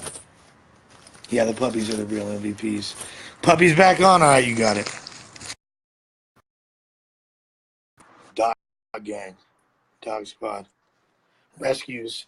This Chloe is 3.5. She was rescued from Santa Monica, California. She was in a bird cage found by some paisas, purchased for $300, which just paid for her to get shots and fixed. This is Millie, aka Hyphy. She was what is she, like 5-6 months? She's the bravest dog in the world. She's a nut, and yeah, they're gang as fuck. Yo, buy the motherfucking album, TBZ. Jesus Christ, bro, I ain't trying to hear nothing else from you. Then you could talk about being a jit. You ain't buying the album? That's not very jit-like, all right? Not very jit-like to not buy my album. If you really fuck with me, be a good jit and buy that shit. That's the thing, on Bandcamp, I could get fucking records of everything. Fool, I got records of all my purchases. No, I don't got cats. They're cool and all. I fuck with dogs, though. I fuck with small dogs. You know, hey, at the weed event that I hosted the other day, tell me why some fucking these essays, these gangbangers had a fucking. See, y'all would say Mexicans, because that's why you're dumb. Is it these Mexicans? No, they're not Mexicans. They're fucking essays, all right? It's a difference. These fucking essays in there had a husky puppy, which looked like terrified, and like her ears were hurt, and she was on sale for $350. $350. You know how cheap that is for a husky puppy? I was like, oh, they for sure just hit a lick and stole, these motherfuckers. They for sure. I'm trying to put Jeff on, bro. It's not. Okay, no, Caustic's cam's working now. I'm add Caustic. No more. What up? I'm gonna go in your room real quick. What up? What up? I'm gonna take this call in your room real quick. What up? All right, I'm finna be walking to the motherfucking store with this bitch. Hold on. Yeah, walk the doggies. Look, what up? What up? All right. So come on, man. Come on, man. Really? So I don't know, man. Don't. Come on, man. You I feel know like me, we're Les, you know me, bro. Yeah. Yes. I've ever been fake a day in my life. No, you're not a fake. I can't even help it. Like, I can't even help being real, bro. It gets me in a lot of fucking trouble. Yeah, if anything, you're emotional. I am emotional as fuck. Hell yeah. I'm an Italian Aries. Hell yeah, I'm emotional. Yes. Hell yeah, I'm emotional. That's where a lot of the shit stems from. But man, it's just, dude, like, I don't know. I can't rock with this shit, bro. I can't do it. Is that, dude, do you think Eric Foreman would ever want to fight me in his life? I mean, is that a probably real, not. is that based in reality? Is that keeping it real? This fool wants to fight me? I mean, maybe he does. He like when you some of the, even if he, like, there's people that I know would whoop my ass that I still want to catch the fade with if they've really disrespected me to that degree. Bro, he And won't you even said some look me really in my greasy face shit at events, dog. Like, I've been to events. I know, like, at least I know Mega will fight me. Like, actually, I think he'll at least Yes. do his best, you know? Fuck.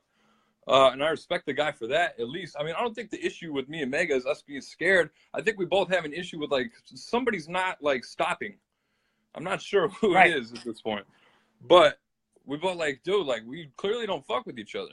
But also, like, I feel like a lot of this shit's like comes out when people are drunk and aren't in their right mind state, and then the true people's true feelings manifest themselves and slip out instead of people being you know, holding them more under control and shit. Like here's always the thing with me, like, cause I am such a, like, an empath on all levels. Like, I'll get in my feelings one day about some shit, and then, like, months will go by, and then I'll smoke hella weed, and I'll be like, they're all right, bro. They're not really like that. They're not trying to be like that, fool. Yes. That's crazy. You know what I mean? Like, yes. And honestly, I don't think that's how anything's gonna get solved, dude. I don't think if I beat somebody's ass, it's gonna solve a problem. I don't think it's progressive. I don't think that's the way to go about it. At this, but like I said earlier, like, what discourse do we want? Okay, you want them to be gone from battle rap, essentially? Is that's the end game here? I mean, I'm not. That's what I'm trying to. Real quick, or do we want?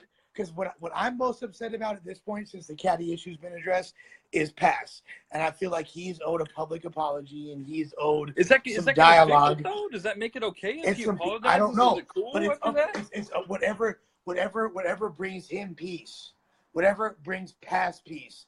That's my concern. I'm not so concerned about anybody else's emotions currently, but I wasn't even on this shit until Pass got mentioned. Then I got hot, dude. You don't talk about those kids. I love those kids. Don't talk about those kids. Yes, exactly. That's it. Yes. And dude, like, when you ask him directly, he don't have no answer for that shit. There ain't no. He's like, well, I don't. Maybe he feels that way. Maybe he doesn't. Fuck all that, dude. Fuck all that. And that's why I want Jeff to cam up, and I want Jeff to, you know. I don't think Jeff deserves to cam up right now. I don't think Jeff needs to think long and hard about what the fuck he needs to say next and make his own fucking video. Because I'm not gonna this college shit ain't cutting it, dog. I mean, I don't want to hear. I don't want to hear shit from Megadeth. Megadeth thinks he's their little, like, bodyguard, personal fucking savior and shit. It really, like, I don't care about none of that shit, bro. Like, I'm not interested in fighting none of y'all. I don't have anything to gain from fighting y'all. I'm fucking 32 years old, bro. Like, I'm too cool for that shit, to be real. But what I'm not too cool for is fucking. I'm not gonna let y'all just sit here and disrespect my homie's wife and kids and my past homie. And y'all can talk about all the ideology and all the other bullshit in the world. It don't have nothing to do with that. That's not rap. That's not hip hop. Y'all are trash for that. And I think you should get the fuck out. And shit is bootsy, and I do not fuck with anybody disrespecting Pass's family or even Pass on any circumstance. And, like, that's just not cool with me. I don't condone that. Y'all don't think it's racist. Like, of course you don't think it's racist, because you got some racist shit going on that you haven't dealt with in your lives, dude. Well, I don't think it really behooves them in this instance. What I was trying to say to Eric earlier, it doesn't behoove anybody to not acknowledge the wrongdoings. And that's why I said I respected when you first went on there before you started hamming a little bit. Not too heavy, but when you first, like, you were. I didn't call Eric a pedophile. I'm saying he's a pedophile sympathizer, because he very much was on that day. Which is with Star Almighty. Yeah, you know what I'm talking about. And he's like, and maybe he's playing the devil's advocate, whatever. It really don't matter. It's like I'm still not with you on that shit, bro. I really don't fucking care about none of this shit. The fact is, don't fucking talk about my homie's kids. Don't talk about my kids. Don't talk about anybody's fucking kids, dude. Yeah, that's for sure it's for sure beyond the comfort zone, and there's no answering for it. But we've all said stupid shit before, and I don't necessarily think that people deserve to have their careers. This is not a career. This fool said it himself. They're barely involved in battle rap anymore. They can't even get through battle rap. They're stuck on it. They're burnt out on it. So just leave. Yeah, if this ain't for you, then go. If that's how they feel, and if that's what the end result is, then so be it. But you know, I personally don't believe that they want that, and I believe that they do care a lot. Word of Play wouldn't have fucking in Fresco. Those fools bought iBattle. They spent fucking 10 racks on grind time. Well, that's a bad investment for something you don't care about, and you're gonna block everybody that has an issue with you, dude. This shit is dumb. Yes, yeah, and what Thesaurus just said is true, 100%. They can for sure block. Avocado has every right to work with who he wants to work with or not. There's been times where, you know, Avocado, where I did some stupid shit and Avocado didn't want to work with me, and that's just what it was, and I had to fucking sit there and take it. Bro, hey, I'm in the same boat here. There's been plenty of times where I've had to eat my shit and be like, yo, my bad. I'm sorry. I shouldn't have did that shit. Please still fuck with me because I was wrong on this shit. Yes. But it wasn't nothing like this, bro. No, it wasn't. It wasn't. You know what's tight? The only person who's ever had the courage to fucking really handle business was Soul, bro. Shout out to Soul, bro. I really fuck with Soul. That dude's shit. Soul was quick with it. Soul's a real ass person, bro. Shit, I could get a nicer thing. No, I'll just get this. Mega, like, really, I don't really have any issue with Megadeth outside of the whole, like, I heard him say something about my child. He claims he didn't say something about my child. If you didn't, then it's a peace. Got it. If you did, it's a problem. Got to do it a gang of times. Yeah, I'm not really sure what the miscommunication is there, man. We just don't like each other, I'm pretty sure. The thing is this, dude. It is what it is. To me, what's beautiful about hip-hop culture, in particular battle rap, is just like you said earlier, is the fact that it brings different walks of life together and closes those boundaries. Why are we allowing, once we now bring these different walks of life together, why are we allowing our differences to further divide us? Because I don't feel like those fools share the same ideals in that sense. I don't think these fools want everybody involved.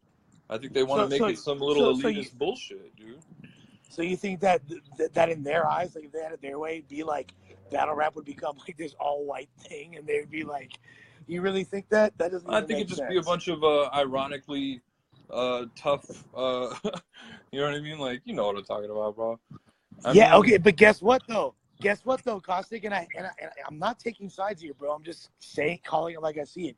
No, I like you're the only person I can have this conversation with, bro. Because if I try to have this conversation directly, it's gonna upset me. I definitely feel like Eric was upset that I didn't reach out, and I feel bad that I didn't reach out and hit him directly.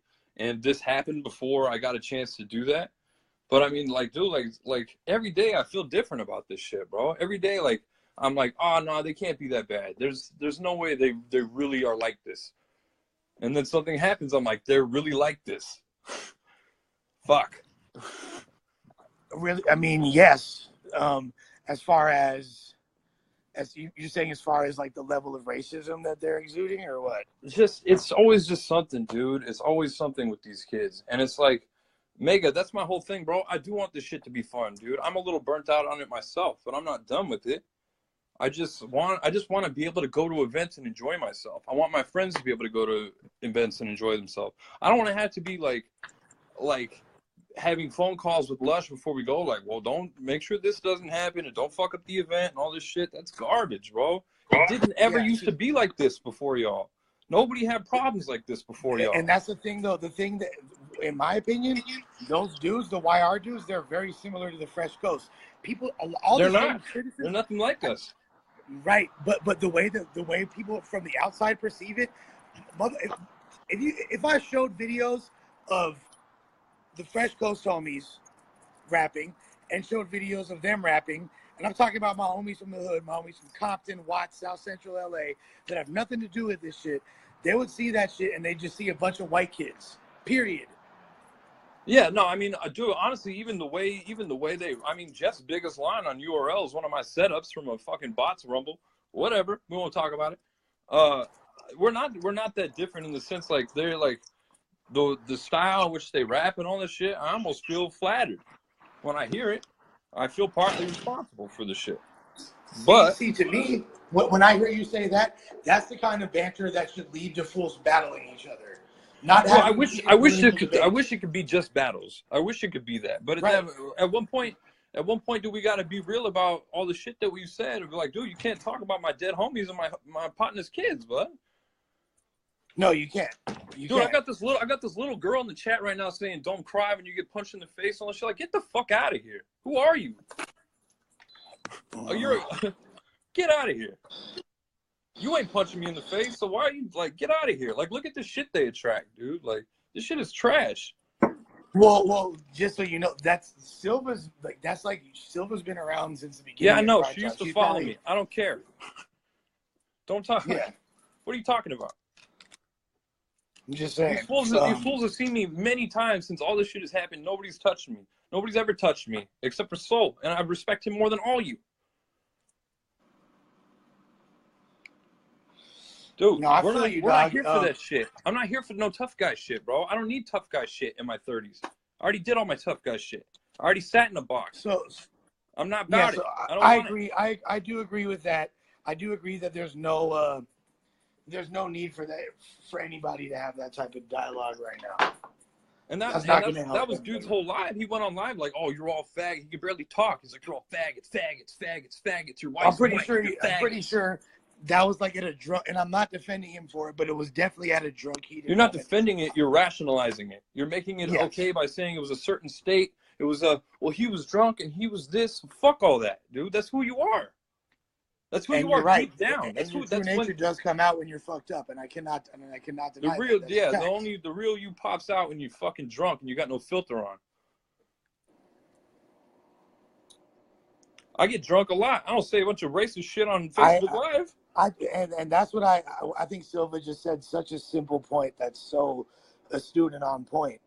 And I agree with motherfuckers just got to agree to disagree. Like I said, this is the type of banter that should lead people to battle each other. We've been agreed to disagree, but I'm constantly threatened. I'm constantly having my personal life fucked with. I'm constantly, these fools are always trying to expose somebody and shit. Like, fuck y'all, then don't come to events.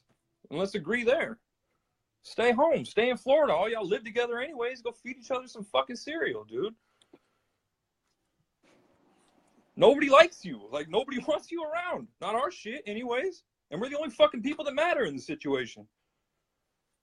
Y'all not relevant. Don't come around. Like this, y'all don't like battling. Y'all when don't it becomes like this, then it becomes divisive, and that's when. And then this is what you said earlier. This is when people's pockets start getting fucked with, and it's like, and it affects all of our work in different ways. And I feel like I think that's counterintuitive to what we all want. I don't think these fools have any positive group chats.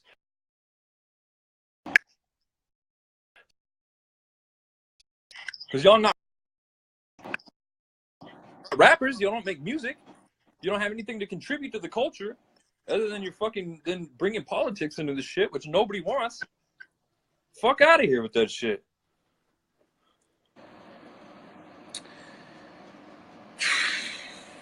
I'm a happy guy, dude. Honestly, like I'm having a good time in my life. I'm with my son. Like, that's good. Talk that shit. You know what I mean? Like, I want to be positive, dude. I've been searching for the last 2 years trying to figure out how am I going to reignite my passion for battle rap, something I've poured a decade of my life into, something I care about very much. And I don't want to feel like, you know what I mean? Because when I go to events, it's not the same as it was in 2010, 2011. I don't want to be that dude. You know what I mean?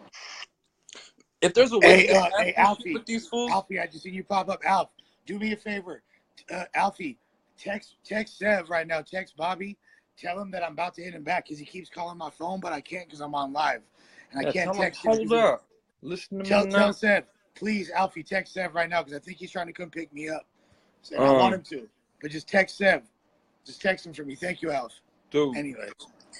Nick, my dude, I'm trying to be the shepherd. I'm trying. It's fucking hard right now. It's hard to be the fucking shepherd, Nick. I'm struggling with it.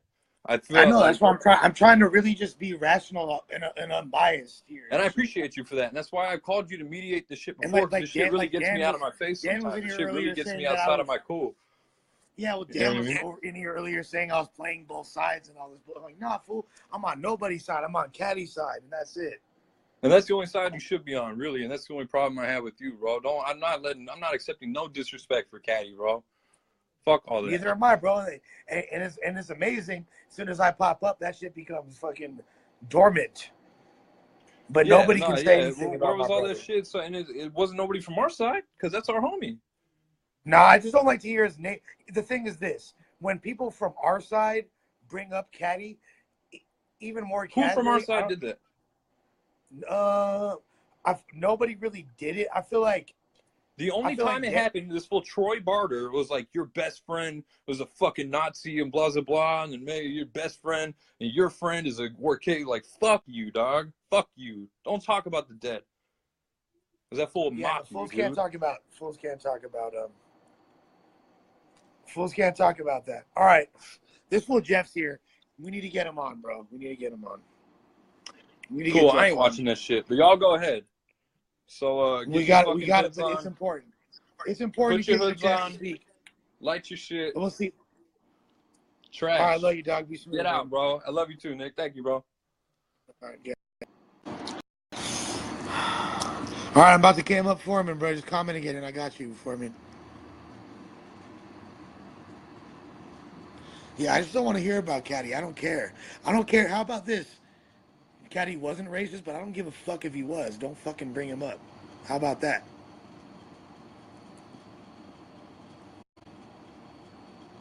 Caddy wasn't racist, but I don't give a fuck if he was. Don't say his motherfucking name. Don't say his name in funny ways. Don't say his name in slick ways. Don't say his name in any type of way unless you fucking paying homage to the late great veteran legend, Cadillac Ron. I don't want to hear nothing else. Give a fuck, bro. He never did dress in the Ku Klux Klan shit. It never happened. It never fucking happened. You're gonna tell me it happened? You're fucking lying. Run that fade. Come to Clemson and run that fade. Run the fade with the motherfucking gang. Caddy was from a Mexican hood. I don't know what the fuck y'all talking about. All right, here you go.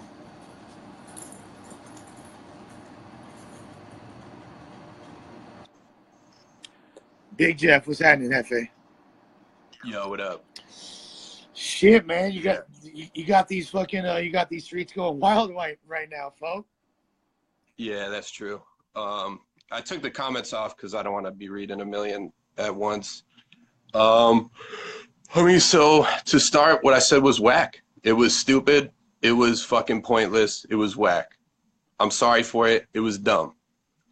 Do I think people are blowing it way overboard? Yeah, I do. Do I think what happened was, and then there's still this whole like, well, that's not battle rap because it was live. It's in a battle group going at battlers. I started from Dan's crew. I went, Dan is this, Caustic's that, boom, boom, boom, boom, boom. I went down the line. I was individually insulting people. I took it a dumb angle, and it was whack. And I don't think there's much more than that. They're saying, like, before the video came out, they're like, he was on a tirade against interracial dating. Tirade, I said one sentence. That's far from a tirade, and it wasn't even anti-interracial dating or whatever. So I don't get all that, but I mean, people are really jumping off the deep end with it. But anytime, especially today, race is involved at all, they're like, I don't like the way you said white. Is like, well, hey, before you go much further, just want to let you know that people are, there seems to be a consensus. I know you're not reading the comments. People are respecting the accountability you're taking right now. Thesaurus, all right, yeah. Thesaurus and also said that he respects that. Also, Thesaurus keeps saying about a secret group where I'm talking shit about Avo. That's never been me. I know what he's talking about. I know exactly what he's talking about. I'm in it the wasn't chat me. too. I be roasting motherfuckers in there. But yeah, that wasn't me. But it's cool. I'll take that L if they want me to. But that wasn't me. But no, I've been seeing him. I've been seeing him ever. No, I've been seeing him say it for a while. So I've talked shit about Ruin Your Day because you know that, everyone knows that, because I thought it was biased. And I was very clear about that. And you notice, like, and when I talk to you, like, look, you ain't heard nothing bad from anyone in 667. just notice the 667. We're our own shit within the West. You feel me? We're all the West, but 667 we're our own shit. You ain't heard since that shit. You ever heard Ilmac, Chase, any of those dudes said anything about you? Nah. You feel me? None of y'all. No. I feel bad that I even went at them that hard because then Chase was like, "Oh, we used to like you." I was like, "Fuck." Yeah, exactly. But yeah, no, that's how shit. I mean, shit happens, especially in battle rap, because I haven't even booked a battle since last summer. I don't give a fuck. Like, I'm doing it sparingly. Like, I was at Volume 2, talked to Norbs. He was like, maybe we should set some up again. Like, my battle came out. I didn't even think my PG would ever drop. I was like, whatever, I'm kind of done with it. So then I'm like, drunk. People are tagging Norbs and all these people like, you see this guy? I'm like, we're out the fucking blue. I'm getting, like, snitched on for wearing American flags. I'm like, that's whack. And also, like, they're saying Pass never said anything. Like, Norbs and them do not give a fuck if you look. Oh, trust me. Norbs called me today, and we won't get into it, but it wasn't bad. Yeah. Also, Pass did call me racist before. When we were making fun of Frack, he was like, do you know how many tiki torches you could have bought? So I'm like, all right, we're making fun of Frack, and we're getting called racist for making fun of a... Again, and I've said this to you before, the tiki torch comment, I don't think was as... Maybe because, and this is what the West Coast guys don't get, is how attacked they make people feel and ganged up on. Because... Well, that's calling me a white supremacist. I feel like the tiki torch thing was a joke and kind of funny, too. Like, it was a funny joke. Well, yeah, it's a good jab because no one really brings that up. I actually got a tiki torch right by the grill over there, but it's to keep mosquitoes away. But, like, it's whatever, like, but when I'm getting from that camp all the time that we're racist and it's been a witch hunt forever, him chiming in, I'm like, all right, well, then he's with them all too. That's how they think of us. So, I don't know. It gets fucking really frustrating. Yeah. Because you can sit there and go all day, I'm not a racist, and then, like, but you can't even explain yourself because any explanation is like, oh, so because actually 4 of the other people with you at the country concert were black, you weren't racist. But I can't even be like, we had the most diverse squad at that concert because it's just fun and stupid. We don't even go to the concert because we don't like country music. It's tailgating. You drink outside, play beer pong. Right. But like I can't even bring this shit up. Yeah, you just can't even do. I have no way to explain it without them being like, well, that's kind of whack that they really put you in a fucking corner, and it's frustrating. And yeah, I don't like that shit either. And then I lashed out. I said a dumb thing, but I also was saying, look, he's rocking fedoras, matching fedoras. I'm trying to just say he was dorky. It's not like I couldn't care less. My mom's boyfriend is black. I couldn't care fucking less. I have mixed nephews that call me Uncle Jeff. I think a lot of it has to do with the preconceived, when people have a preconceived notion where they're thinking somebody's racist and then they make those type of comments, it has a different connotation. Because there's nothing inherently racist about what you said. Yeah, if you already assume I'm racist, then you hear me go black, white, they're like, that's a wrap. Pretty much, especially like, oh, like you already know, like people, like the idea of white men feeling threatened by black men dating white women and shit, and like. Yeah, I couldn't care less. No, all my closest friends. Yeah. Right, but I'm just. But no, I know that's a thing, and I know you're like, wait, this kid's American country, that he's threatened. I couldn't fucking care less. Right. And I think that is a big thing plaguing this whole situation at this point, is the lack of misunderstanding. And I just think it's corny that battle rap's in a point where motherfuckers are like these type of back and forth are leading to anything other than a fucking battle. It's just corny to me. And but I'm glad that you acknowledge that what you said was wrong, because it takes some effort. Yeah, it's whack. I agree. I should have kept it very specific to just diss him, say ha, fedora's corny, whatever. Are you saying kids and family? Like, I don't really. Yeah, I don't like that. That's why in battles I never do personal shit. I never bring up family. I don't even talk about them. I just do random punchlines. I just steal Caustic's punchlines and make them bigger or some shit. So do you? Which never happened, by the way. Do you think that? I mean, I think it would be tight, and I'm sure the people would too. But at the end of the day, it's not our business. But if you reached out personally to Pass and hit him up, and tried to, apologize or make the situation right, I would respect you for that. But it's up to you, obviously. Yeah, I would do it. I think I should give him more time to breathe on it, though. Absolutely. I'm not saying right now, but I totally agree. Because right now, also, I'm sure he wants to beat my ass.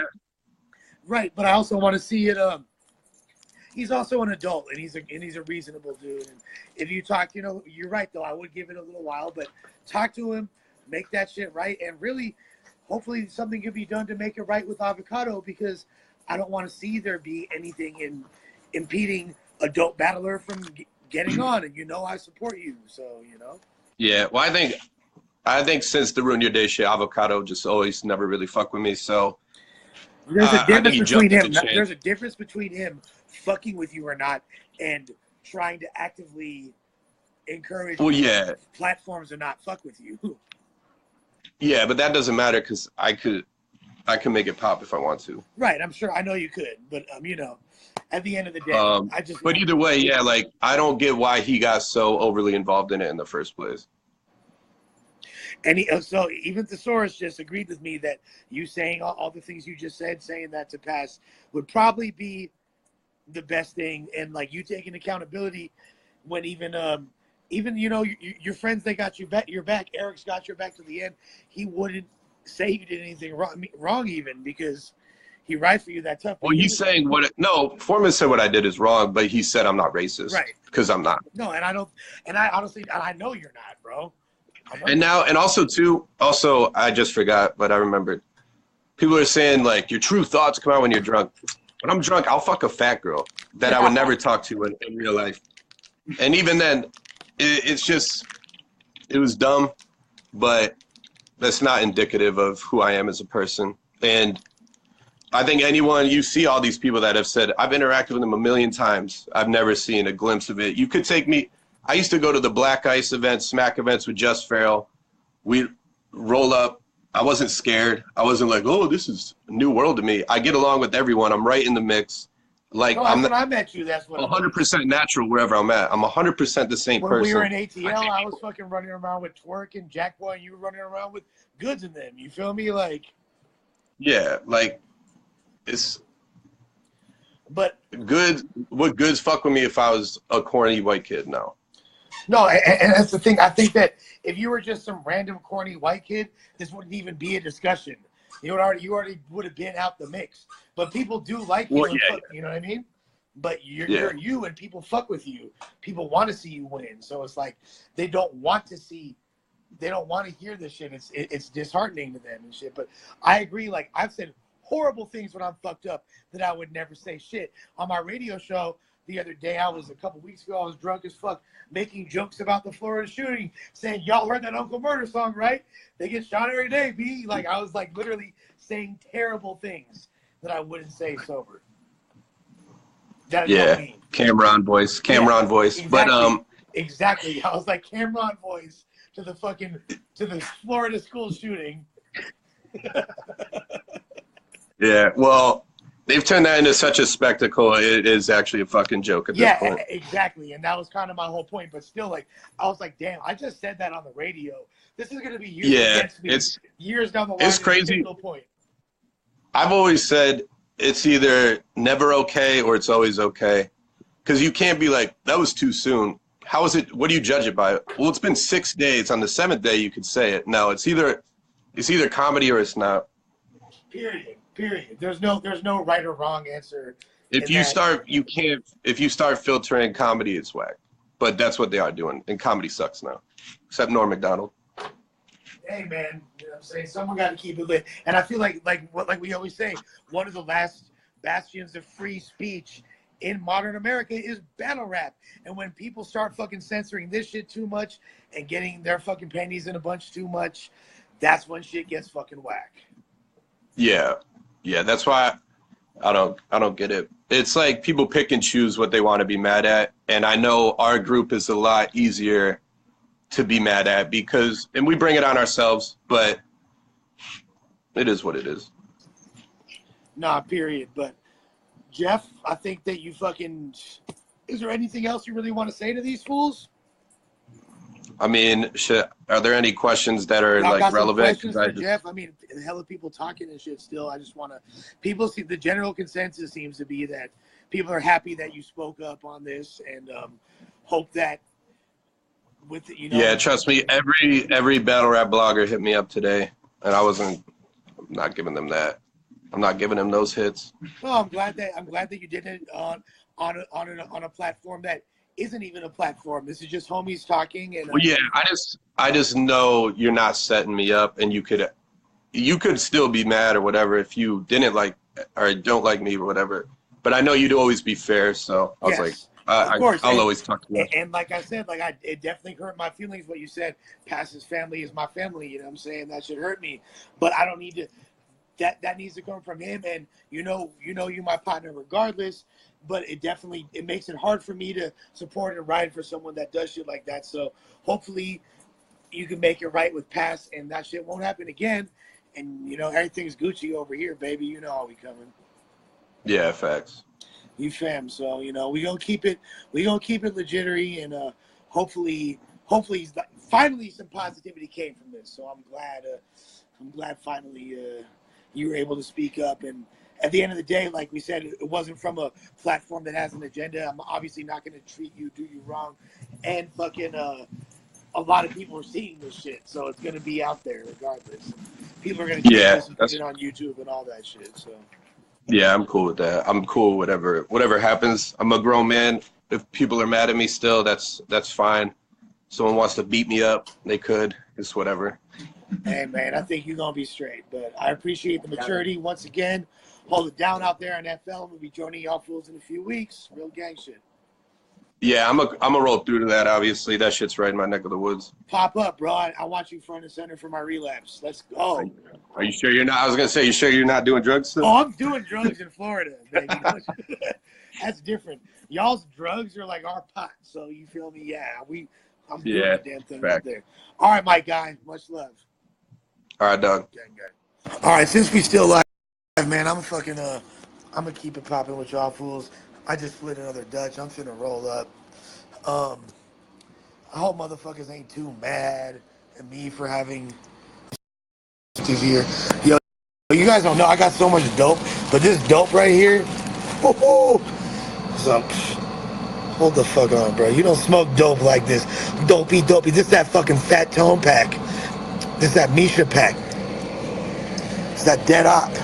All my dead enemies finna roll them up. It's that Mad Ills pack. Smoking that Josh pack. Smoking that Josh.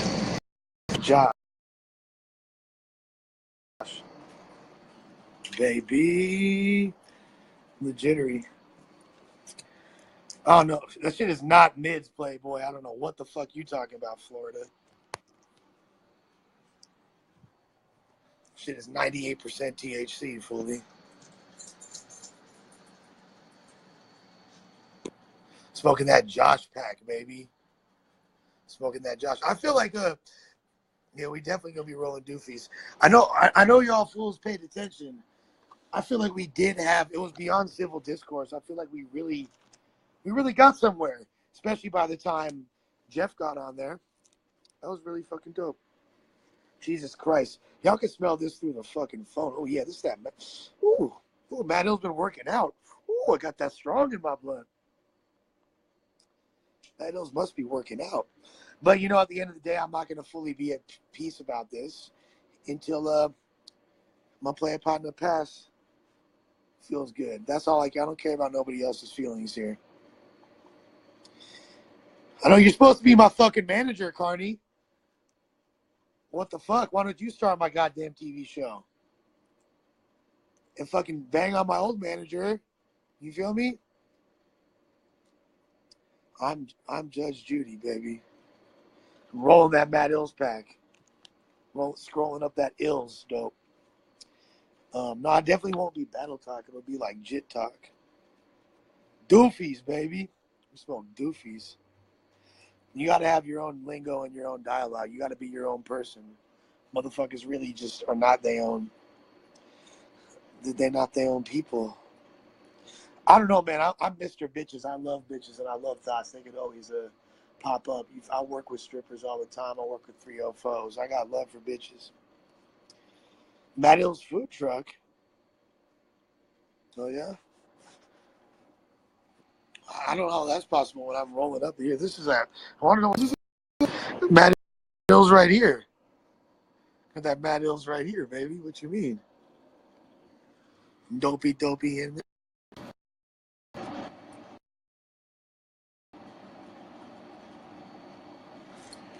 No, this is fucking 98%, bro. I don't know what the fuck you talking about. You don't smoke the dope that I does. You don't do the dope that I does. All you motherfuckers, you take drugs. You feel me? Your minds are fried on drugs. You have no clear perspective because you take drugs. You feel me? Like, how could people take you seriously? You're out here. Your fucking minds are fried on dope. All right. Me, I'm sober. I'm a healthy boy.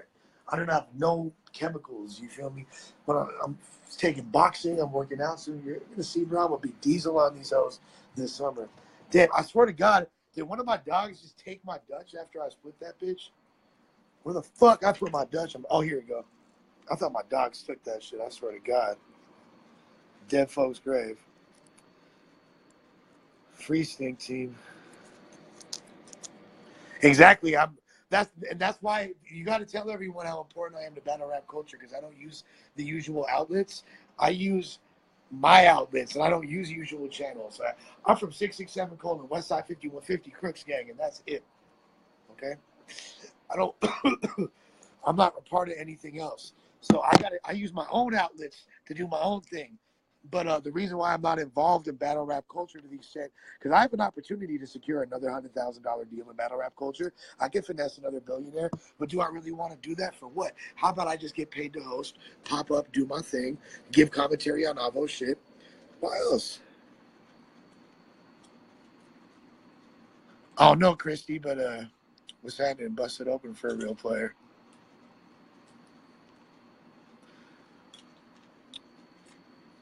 Oh, I've been plugging my phone in and shit, but I also got an X. Ooh. Okay, so I'm finna roll Josh pack. I can finesse another billionaire, but why I want to do that is, I swear you guys used to want my rap career to not go good, so I was still doing battles. But it's like, now I'm more beneficial to y'all as a motherfucking rapper, and I'm still gonna be doing God's work like this. Because why do I really need to do shit for a culture that's not even warranting it for themselves? You see the fuck shit everybody does? My own homies, how they fucking, like, you see how crazy everyone is, bro? I love Soul. I fucking love Soul. Soul is incredible. Soul is one of the only things about battle rap that I like nowadays. Because Soul is just like bars. Fool. Like, when I just watch that fool rap, and it just reminds me of the way shit should be. It's like authentic as fuck. Gang shit.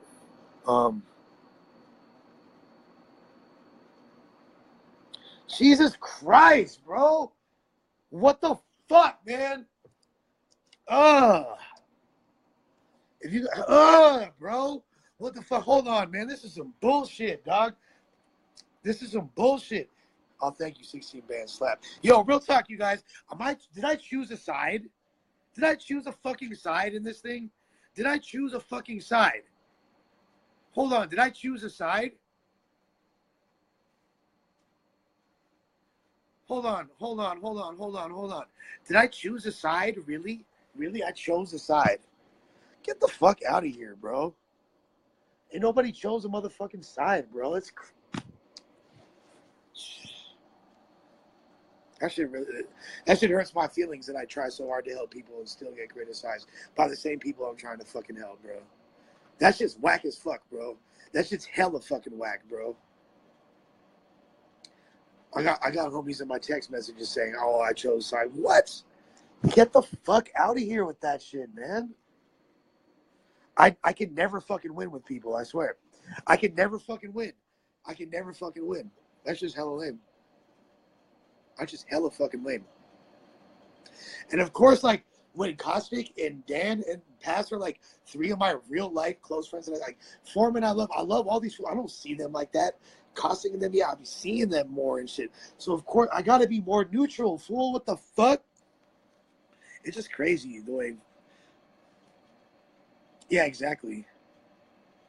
Thank you. I was thinking I was like crazy for a second because people were literally people in my text messages chose up. Jesus Christ, what the fuck? You know what I chose? I chose myself. For the first time, I chose myself. 667 Colt 5150 Jit Gang Lush. That's who I fucking choose. I do this for y'all, man, but like at a certain point, it's like this, dude. When you're on an airplane, you know they go over all the sets of instructions in case shit pops off, and they say, "Oh, in the event of, in case there's no air, oxygen mask finna drop. If you have kids or anyone else needing assistance, put the oxygen mask on yourself first before assisting anyone else. Because if you ain't got air, you're trying to put air on the kid's mask on, that motherfucker can't breathe, but you ain't breathing yet, then you both might fucking die. You both might fucking die. I gotta fucking breathe, homeboy. I gotta fucking breathe." Carrie Hilson said she likes white boys, and I'm talking about this today. Carrie Hilson says she likes white boys, and I got to talk about this today. How? Imagine that. I should be submitting my resume in DM form. I should be submitting my DM resume to the Carrie Hilson Caucasian Dick Foundation. But instead, you boys, and you Susias, got me over here on this extra shit, man. Well, at least I'm not talking about pedophiles this time, right?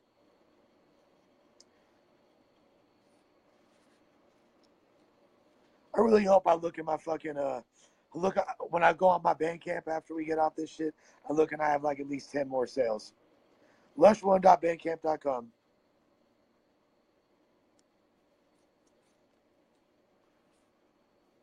I'd appreciate if you buy Above the Devil more than anything, because I need a chart again.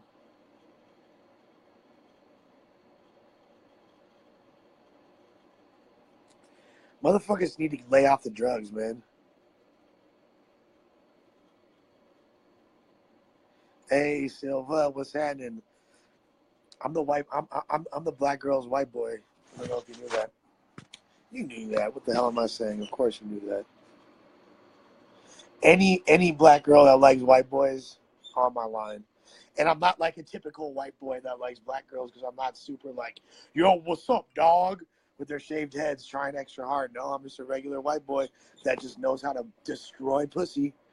And you can ride my face like a motherfucking roller coaster, like Space Mountain, and spin around. That's why black girls love me. All girls love me, though. I like Mexican girls a lot.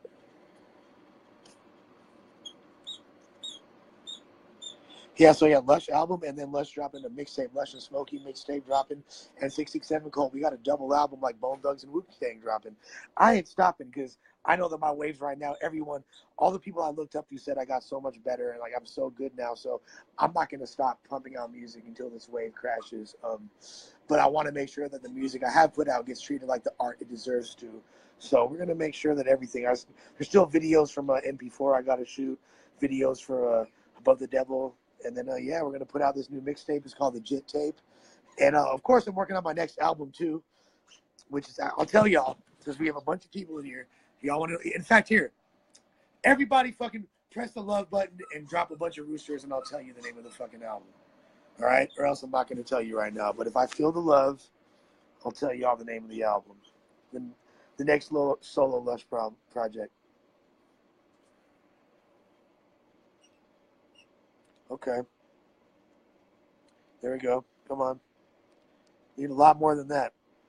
You ain't going to get it for that. I probably could perform White Lies in Mass. Okay. A few more roosters. I love y'all. We've been live for hours. So, yeah, okay. I'll tell y'all now. So, by the way, I know I owe y'all for all the roosters the other day. I'm dropping the slide freestyle The slide freestyle from me and Smokey's new tape is crazy. But my album, okay. I could just, this is before the album cover reveal. My next album, though, and it's going to be coming out this summer, fall. It's going to be this face with a rooster right here. This face right here with a rooster right here. So people are going to think it's called Kennedy, right? It's going to be about Kennedy. But album is what y'all are typing right there. It's not a word. It's that emoji. The name of it's the first album in music history without a name. It's just the rooster emoji. Technically, it's called Kennedy, and the cover is Kennedy with a rooster emoji on it. But there is no title. Lush one. That's my fucking album. And it's going to change the game if you thought Above the Devil was hot. Y'all feeling the title or what? Y'all feeling it? I think so too. Thank you. The music's really good, man, so it's got... I'm a huge fan of hip hop. I would never do some shit that's like not really, really dope. And like, I know that back in the day I was like hit or miss. I had some sick shit. Gold Bricks is a great album. Music for Dope Run's a great album. But like, Backpackery is still dope. But I could do what I do now. So it's time. And when I got people like that, I like Lucky I Am, No Can Do, Mac Mall hitting me up saying like, yo, your music's so much better now. You got so good. This is your time. Like, I feel like I've never changed. I've always been turned up. I've always been flamboyant and style driven my whole career. But it wasn't until now that the era that caught up. Like, remember I made Molly Ringwald in 2009. If that song came out right now, it'd be amazing, right? I was literally almost a decade ahead of my time, but right now is the era for that shit. And I'm fucking shining. And I'm got really good. And yes, like you just said, me and Chase brought out the best side of me. Bobby, my crew is the hardest fucking crew in fucking all of LA. And we're making the best music in the world. He has great timing for my style. Thank you guys. I need y'all's support. Push the line. I have people saying that I'm their favorite rapper in the world. I never had that before. People tell me you're my favorite rapper. I talk fans out of suicide daily. I love my jits. I love my fans. I used to argue with enemies. Now I just talk to fans. And the album formerly known as Jit. Yeah, I was fuck, dude. It's crazy. And people knew I had intros and could freestyle and that, but I really didn't think people understood that how competent of a rapper I was. And I've been getting better. Like, I used to have these crazy problems like back in the day. I would like lose my voice because maybe the world wasn't ready for me to speak yet. But when I started rapping, it was like some shit. Like, I'll never understand these white people that come into hip hop culture with the intention of, oh, I got something to say to black folks and I got a lesson to tell black people. Like, bro, like I barely have ever mentioned my race on wax. And it's like just the fact that I'm white is matter of fact as fuck, and I don't care. If anything, being white in hip hop is like Jim Abbott. Remember Jim Abbott? Incredible pitcher. Jim Abbott was an incredible pitcher. Who could tell me what was unique about Jim Abbott? Who could tell me? Do you remember the pitcher, Jim Abbott? Who's old enough and fucks with baseball? Nobody? I'm gonna wait a minute. Jim Abbott played for the Angels. Great pitcher. Great pitcher, that Jim Abbott. Thank you, TD3. Thank you. One hand. Jim Abbott had one. No, this motherfucker said one arm. That'd be complicated. One arm. You got 3 one arms in a row. Motherfucker had 2 arms, you morons. One arm. Yes, one hand. Jesus Christ. Yes, he had one hand. Being white in hip hop is like being Jim Abbott.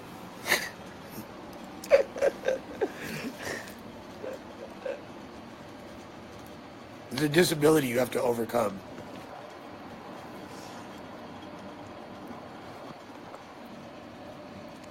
$1.5, yeah. 1.5. I really hope that this dialogue was successful. I feel really good about it. If there's anything else you guys want me to touch on while I'm here, besides your girl's butt, gingerly touch on your girl's butt, Carrie Hilson's thighs, What y'all want to know though, man? Because you know everybody else spoke. We all spoke. There's like 200 of us in here damn near at one point. Now there's 40, which for most people would be the most lit live of their life. But we're lulling down. But I mean, A-Ward's about to. He's that dude on King of the Dot right now. What I want to see is resolution with this King of the Dot situation. It's bugging me, and it's not fair the way King of the Dot's being treated, bro. It's really not. And Organics got thrown under the bus in so many fucked up ways. I don't like that shit. Organic is one of the most stand-up dudes in this culture, and at a certain point, you guys are gonna scare Organic away. You guys take Organic for granted. You guys take Organic for granted. And one day he's not going to be here because you guys don't appreciate him enough. And you're going to feel dumb as fuck. Don't let that happen. Don't let that happen. As you can see, beautiful day in Southern California. Fire up this motherfucking doofy.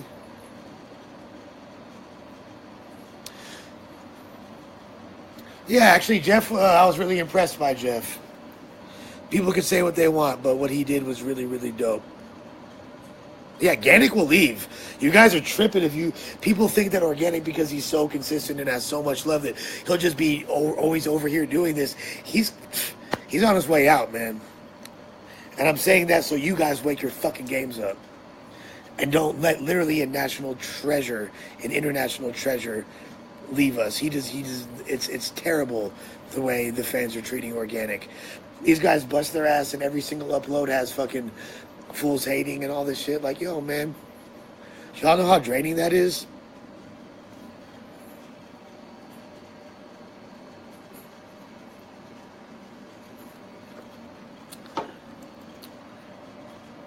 I know why I'm popping in the music. It's because Kotd. Because Kotd's making all that shit happen. Kotd's up there pulling strings. He's up there pulling strings, bro. Because if I didn't have the music shit, I don't know what would have happened. Would I still be stuck in all this shit? Because I don't even feel like I'm stuck in it. This shit don't stress me out. I promise y'all. Not only have I been through some really real life shit as to where something so corny could never stress me out. Like, I don't care about battle rap like that anymore. I do. I love it, but it's just like fucking. It ain't affecting my pockets like that. And I didn't come in this game to be a battle rap mogul. That shit happened on accident. Came in this to be a motherfucking rapper. I'm disorganized as fuck. I'm just more organized than all these idiots. Of course everyone's going to go live and fucking... I wasn't going to go live. I know fools, of course, are going to copy my wave, but I wasn't going to do it. I had to do it. You motherfuckers are bringing up my brother's name. Talking about past, all that shit. My sister's name. That shit ain't cracking around here. Dead homies, that shit ain't cracking. I swear to God, this fool said I was smoking mids. I'll fucking kill him for that. Don't ever say I'm smoking mids. I'll show you mids, bro. I got it all right here, bro. You want mids? Mids, I use mids as pillows. What? I wipe my ass with mids. I don't even have toilet paper. I just have your high grade, and I wipe my ass with it. And there's this fool. There's this one big-ass dope dealer. Big-ass dope dealer in Hollywood, like one of the gnarliest dope dealers. You know what this fool used to do? I'm not going to say his name, but if you in L.A., you know who this dude is. This dude is a big-ass dope dealer. He was rich as fuck, but he kept no toilet paper in his house, and he would just had all these cokehead bitches around, and when he would shit, he would pay bitches an 8-ball to lick his asshole clean. How fucking gnarly is that? How fucking gnarly and cokeheady is that? Fools' minds would really be fried off the drugs. Yo, I know when I was doing hella coke,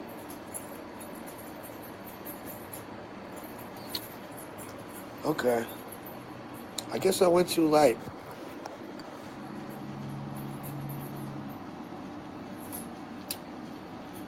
I don't know.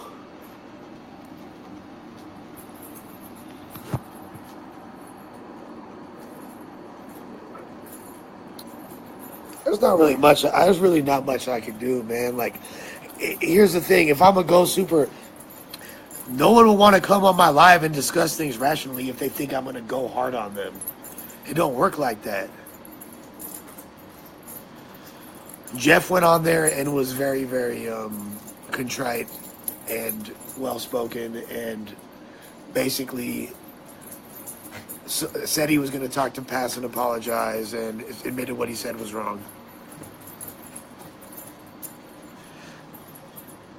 My music's on any outlet, bro. You can look up my new album, Above the Devil, is on everything from Apple Music to Spotify. Please add it on all your playlists, blah, blah, blah, blah. You can buy physical copies or purchase it directly from me on Bandcamp, lushone.bandcamp.com. Buy that shit, man, please. Or else, buy it or my dogs will die, because that's literally what pays for their food.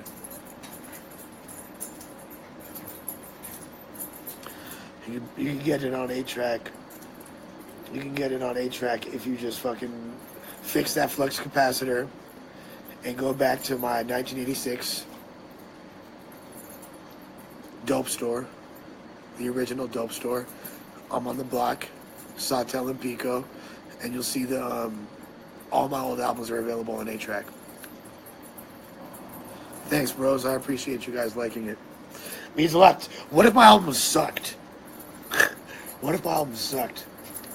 Most of the people I don't fuck with, their music sucks. Oh, the pups will die. If people don't buy my music, the pups will die. 100%.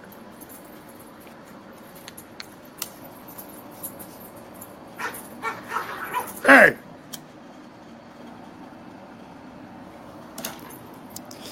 Chloe, Millie, stop. Maybe you're fighting. Like Nakai, I know that. In fact, I know you love it. You've actually given it more criticism than anyone. You've criticized the album more than anyone. Nakai said the album was really dope, but he said something about like he said I should take singing lessons, and it was too reliant on Bobby. I was like, oh, I'm glad you liked it so much. That's literally the hardest criticism I've heard. I was like, bro, I'm singing like an angel on there. I don't know what the fuck you talking about. The only thing it hasn't got yet is the level of press it deserves, but I haven't started my press run. We gonna do that, though. Yeah, I look like I'll be at Mass.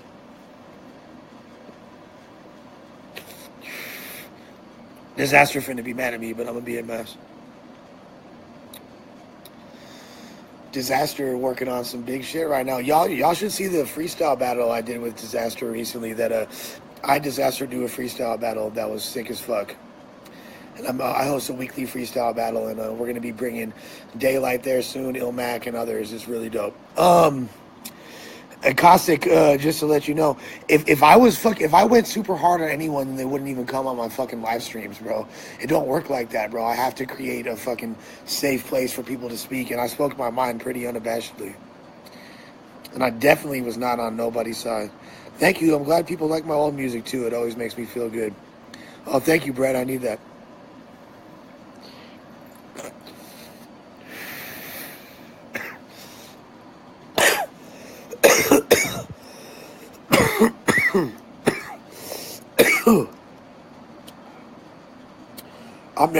I'll probably never have Hollow battle or work with Hollow. Not that I wouldn't, or Mook. They just don't see it happening. They're dope as fuck. I like them. I just don't see it happening.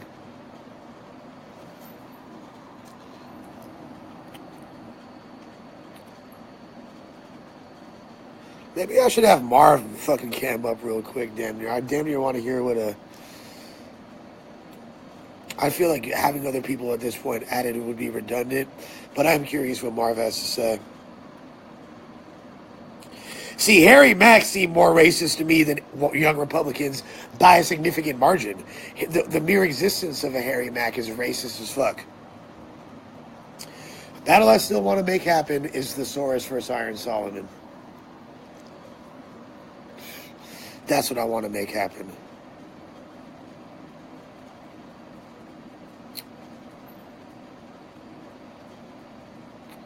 I love Hollow.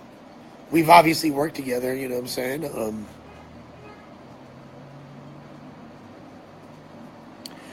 I definitely would like to. Oh, by the way, Marv, I gotta say, Royce's album is tight. I fuck with Royce's album. I know that doesn't validate it whatsoever, but just thought I would tell you that.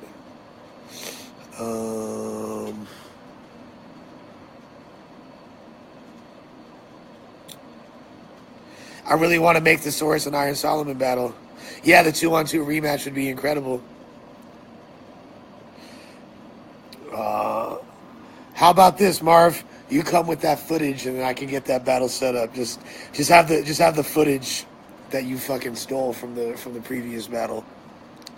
Just have that sent. Then I'll make sure that battle crack.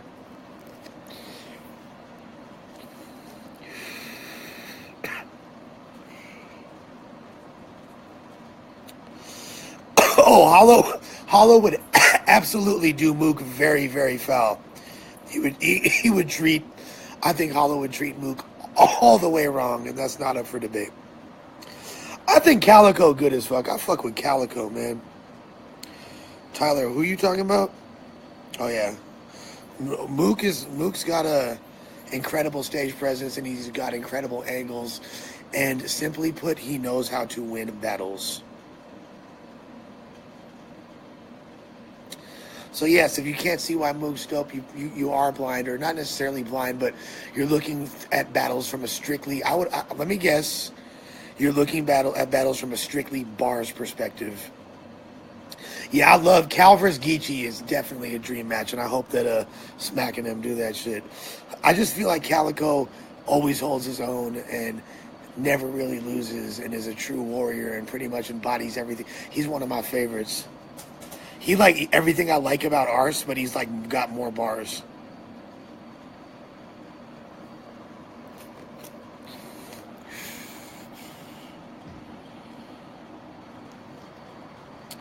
You know we coming though, man.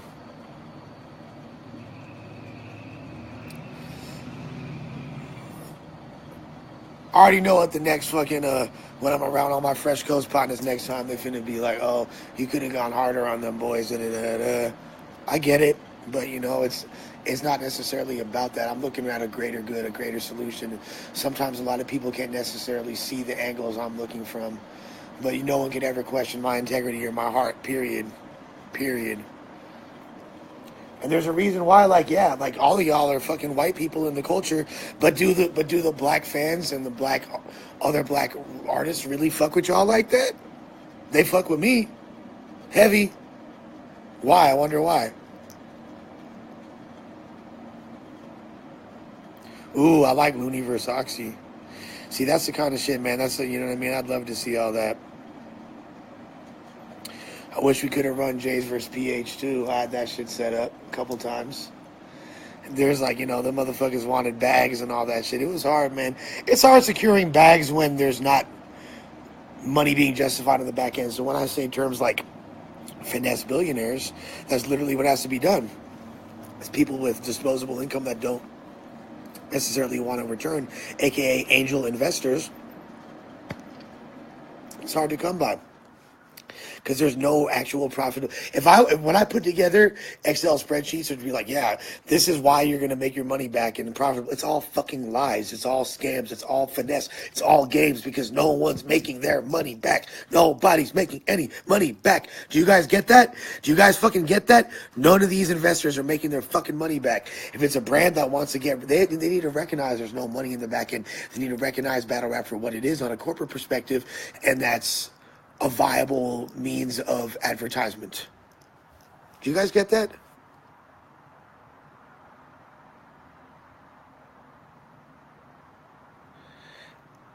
These motherfuckers are not making their motherfucking money back. These motherfuckers are not making their motherfucking money back. Do you understand what I say, like Brett, when I'm talking about advertising? Because battle rap, it's an underground movement. It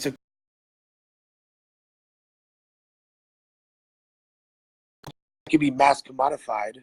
It's not something that can be mass commodified on a corporate level.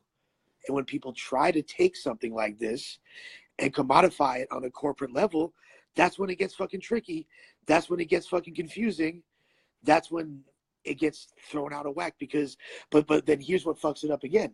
Then people are asking for insane amounts of money, which isn't justified on the back end. The artists, yes, I want artists, they deserve to get paid. All of us deserve to get paid as artists, but we have to have a realistic expectation of the lack of money that it's making. So when I say, okay, what are these corporate motherfuckers going to do? Well, they can, if they have something that they want to advertise, like the 9-5s eyewears of the world, or these different companies that want to like brand themselves through battle rap, they can put their money up and it'll be worth it to them because they will actually get the brand recognition, which will translate to sales. I never went to business school, but this is common fucking sense. All I did was sell dope. I don't know shit, but this is just common fucking sense right here, all right? Like, but there's nobody's gonna put money into some shit that's gonna fucking, that they know is gonna lose money, and there's no way to fucking put a price tag on culture and art, and that's what motherfuckers are trying to do.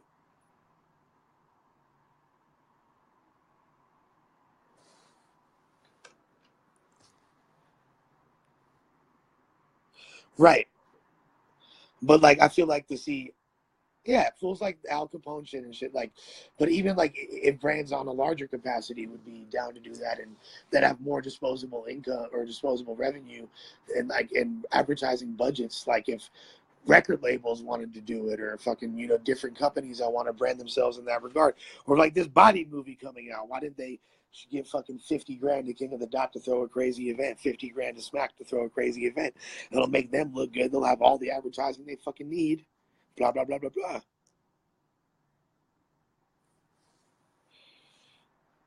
Nakia said, if people would listen, there are ways to bring more money for battle rap, for everyone in battle rap, but people are stuck in their ways, and that's exactly what it is, dog, 100%. And a big part of it, to be honest, and I hate to say it, is it lies like it's partially the artist's fault. And it's partially motherfuckers like me, my fault, people like Nikaya's fault, us spoiling these motherfuckers because we have dreams of creating something dope and wanting to fucking, we don't have ambitions to make money off of it. We're trying to fucking do something really dope. So we'll fucking line fools' pockets to make it happen.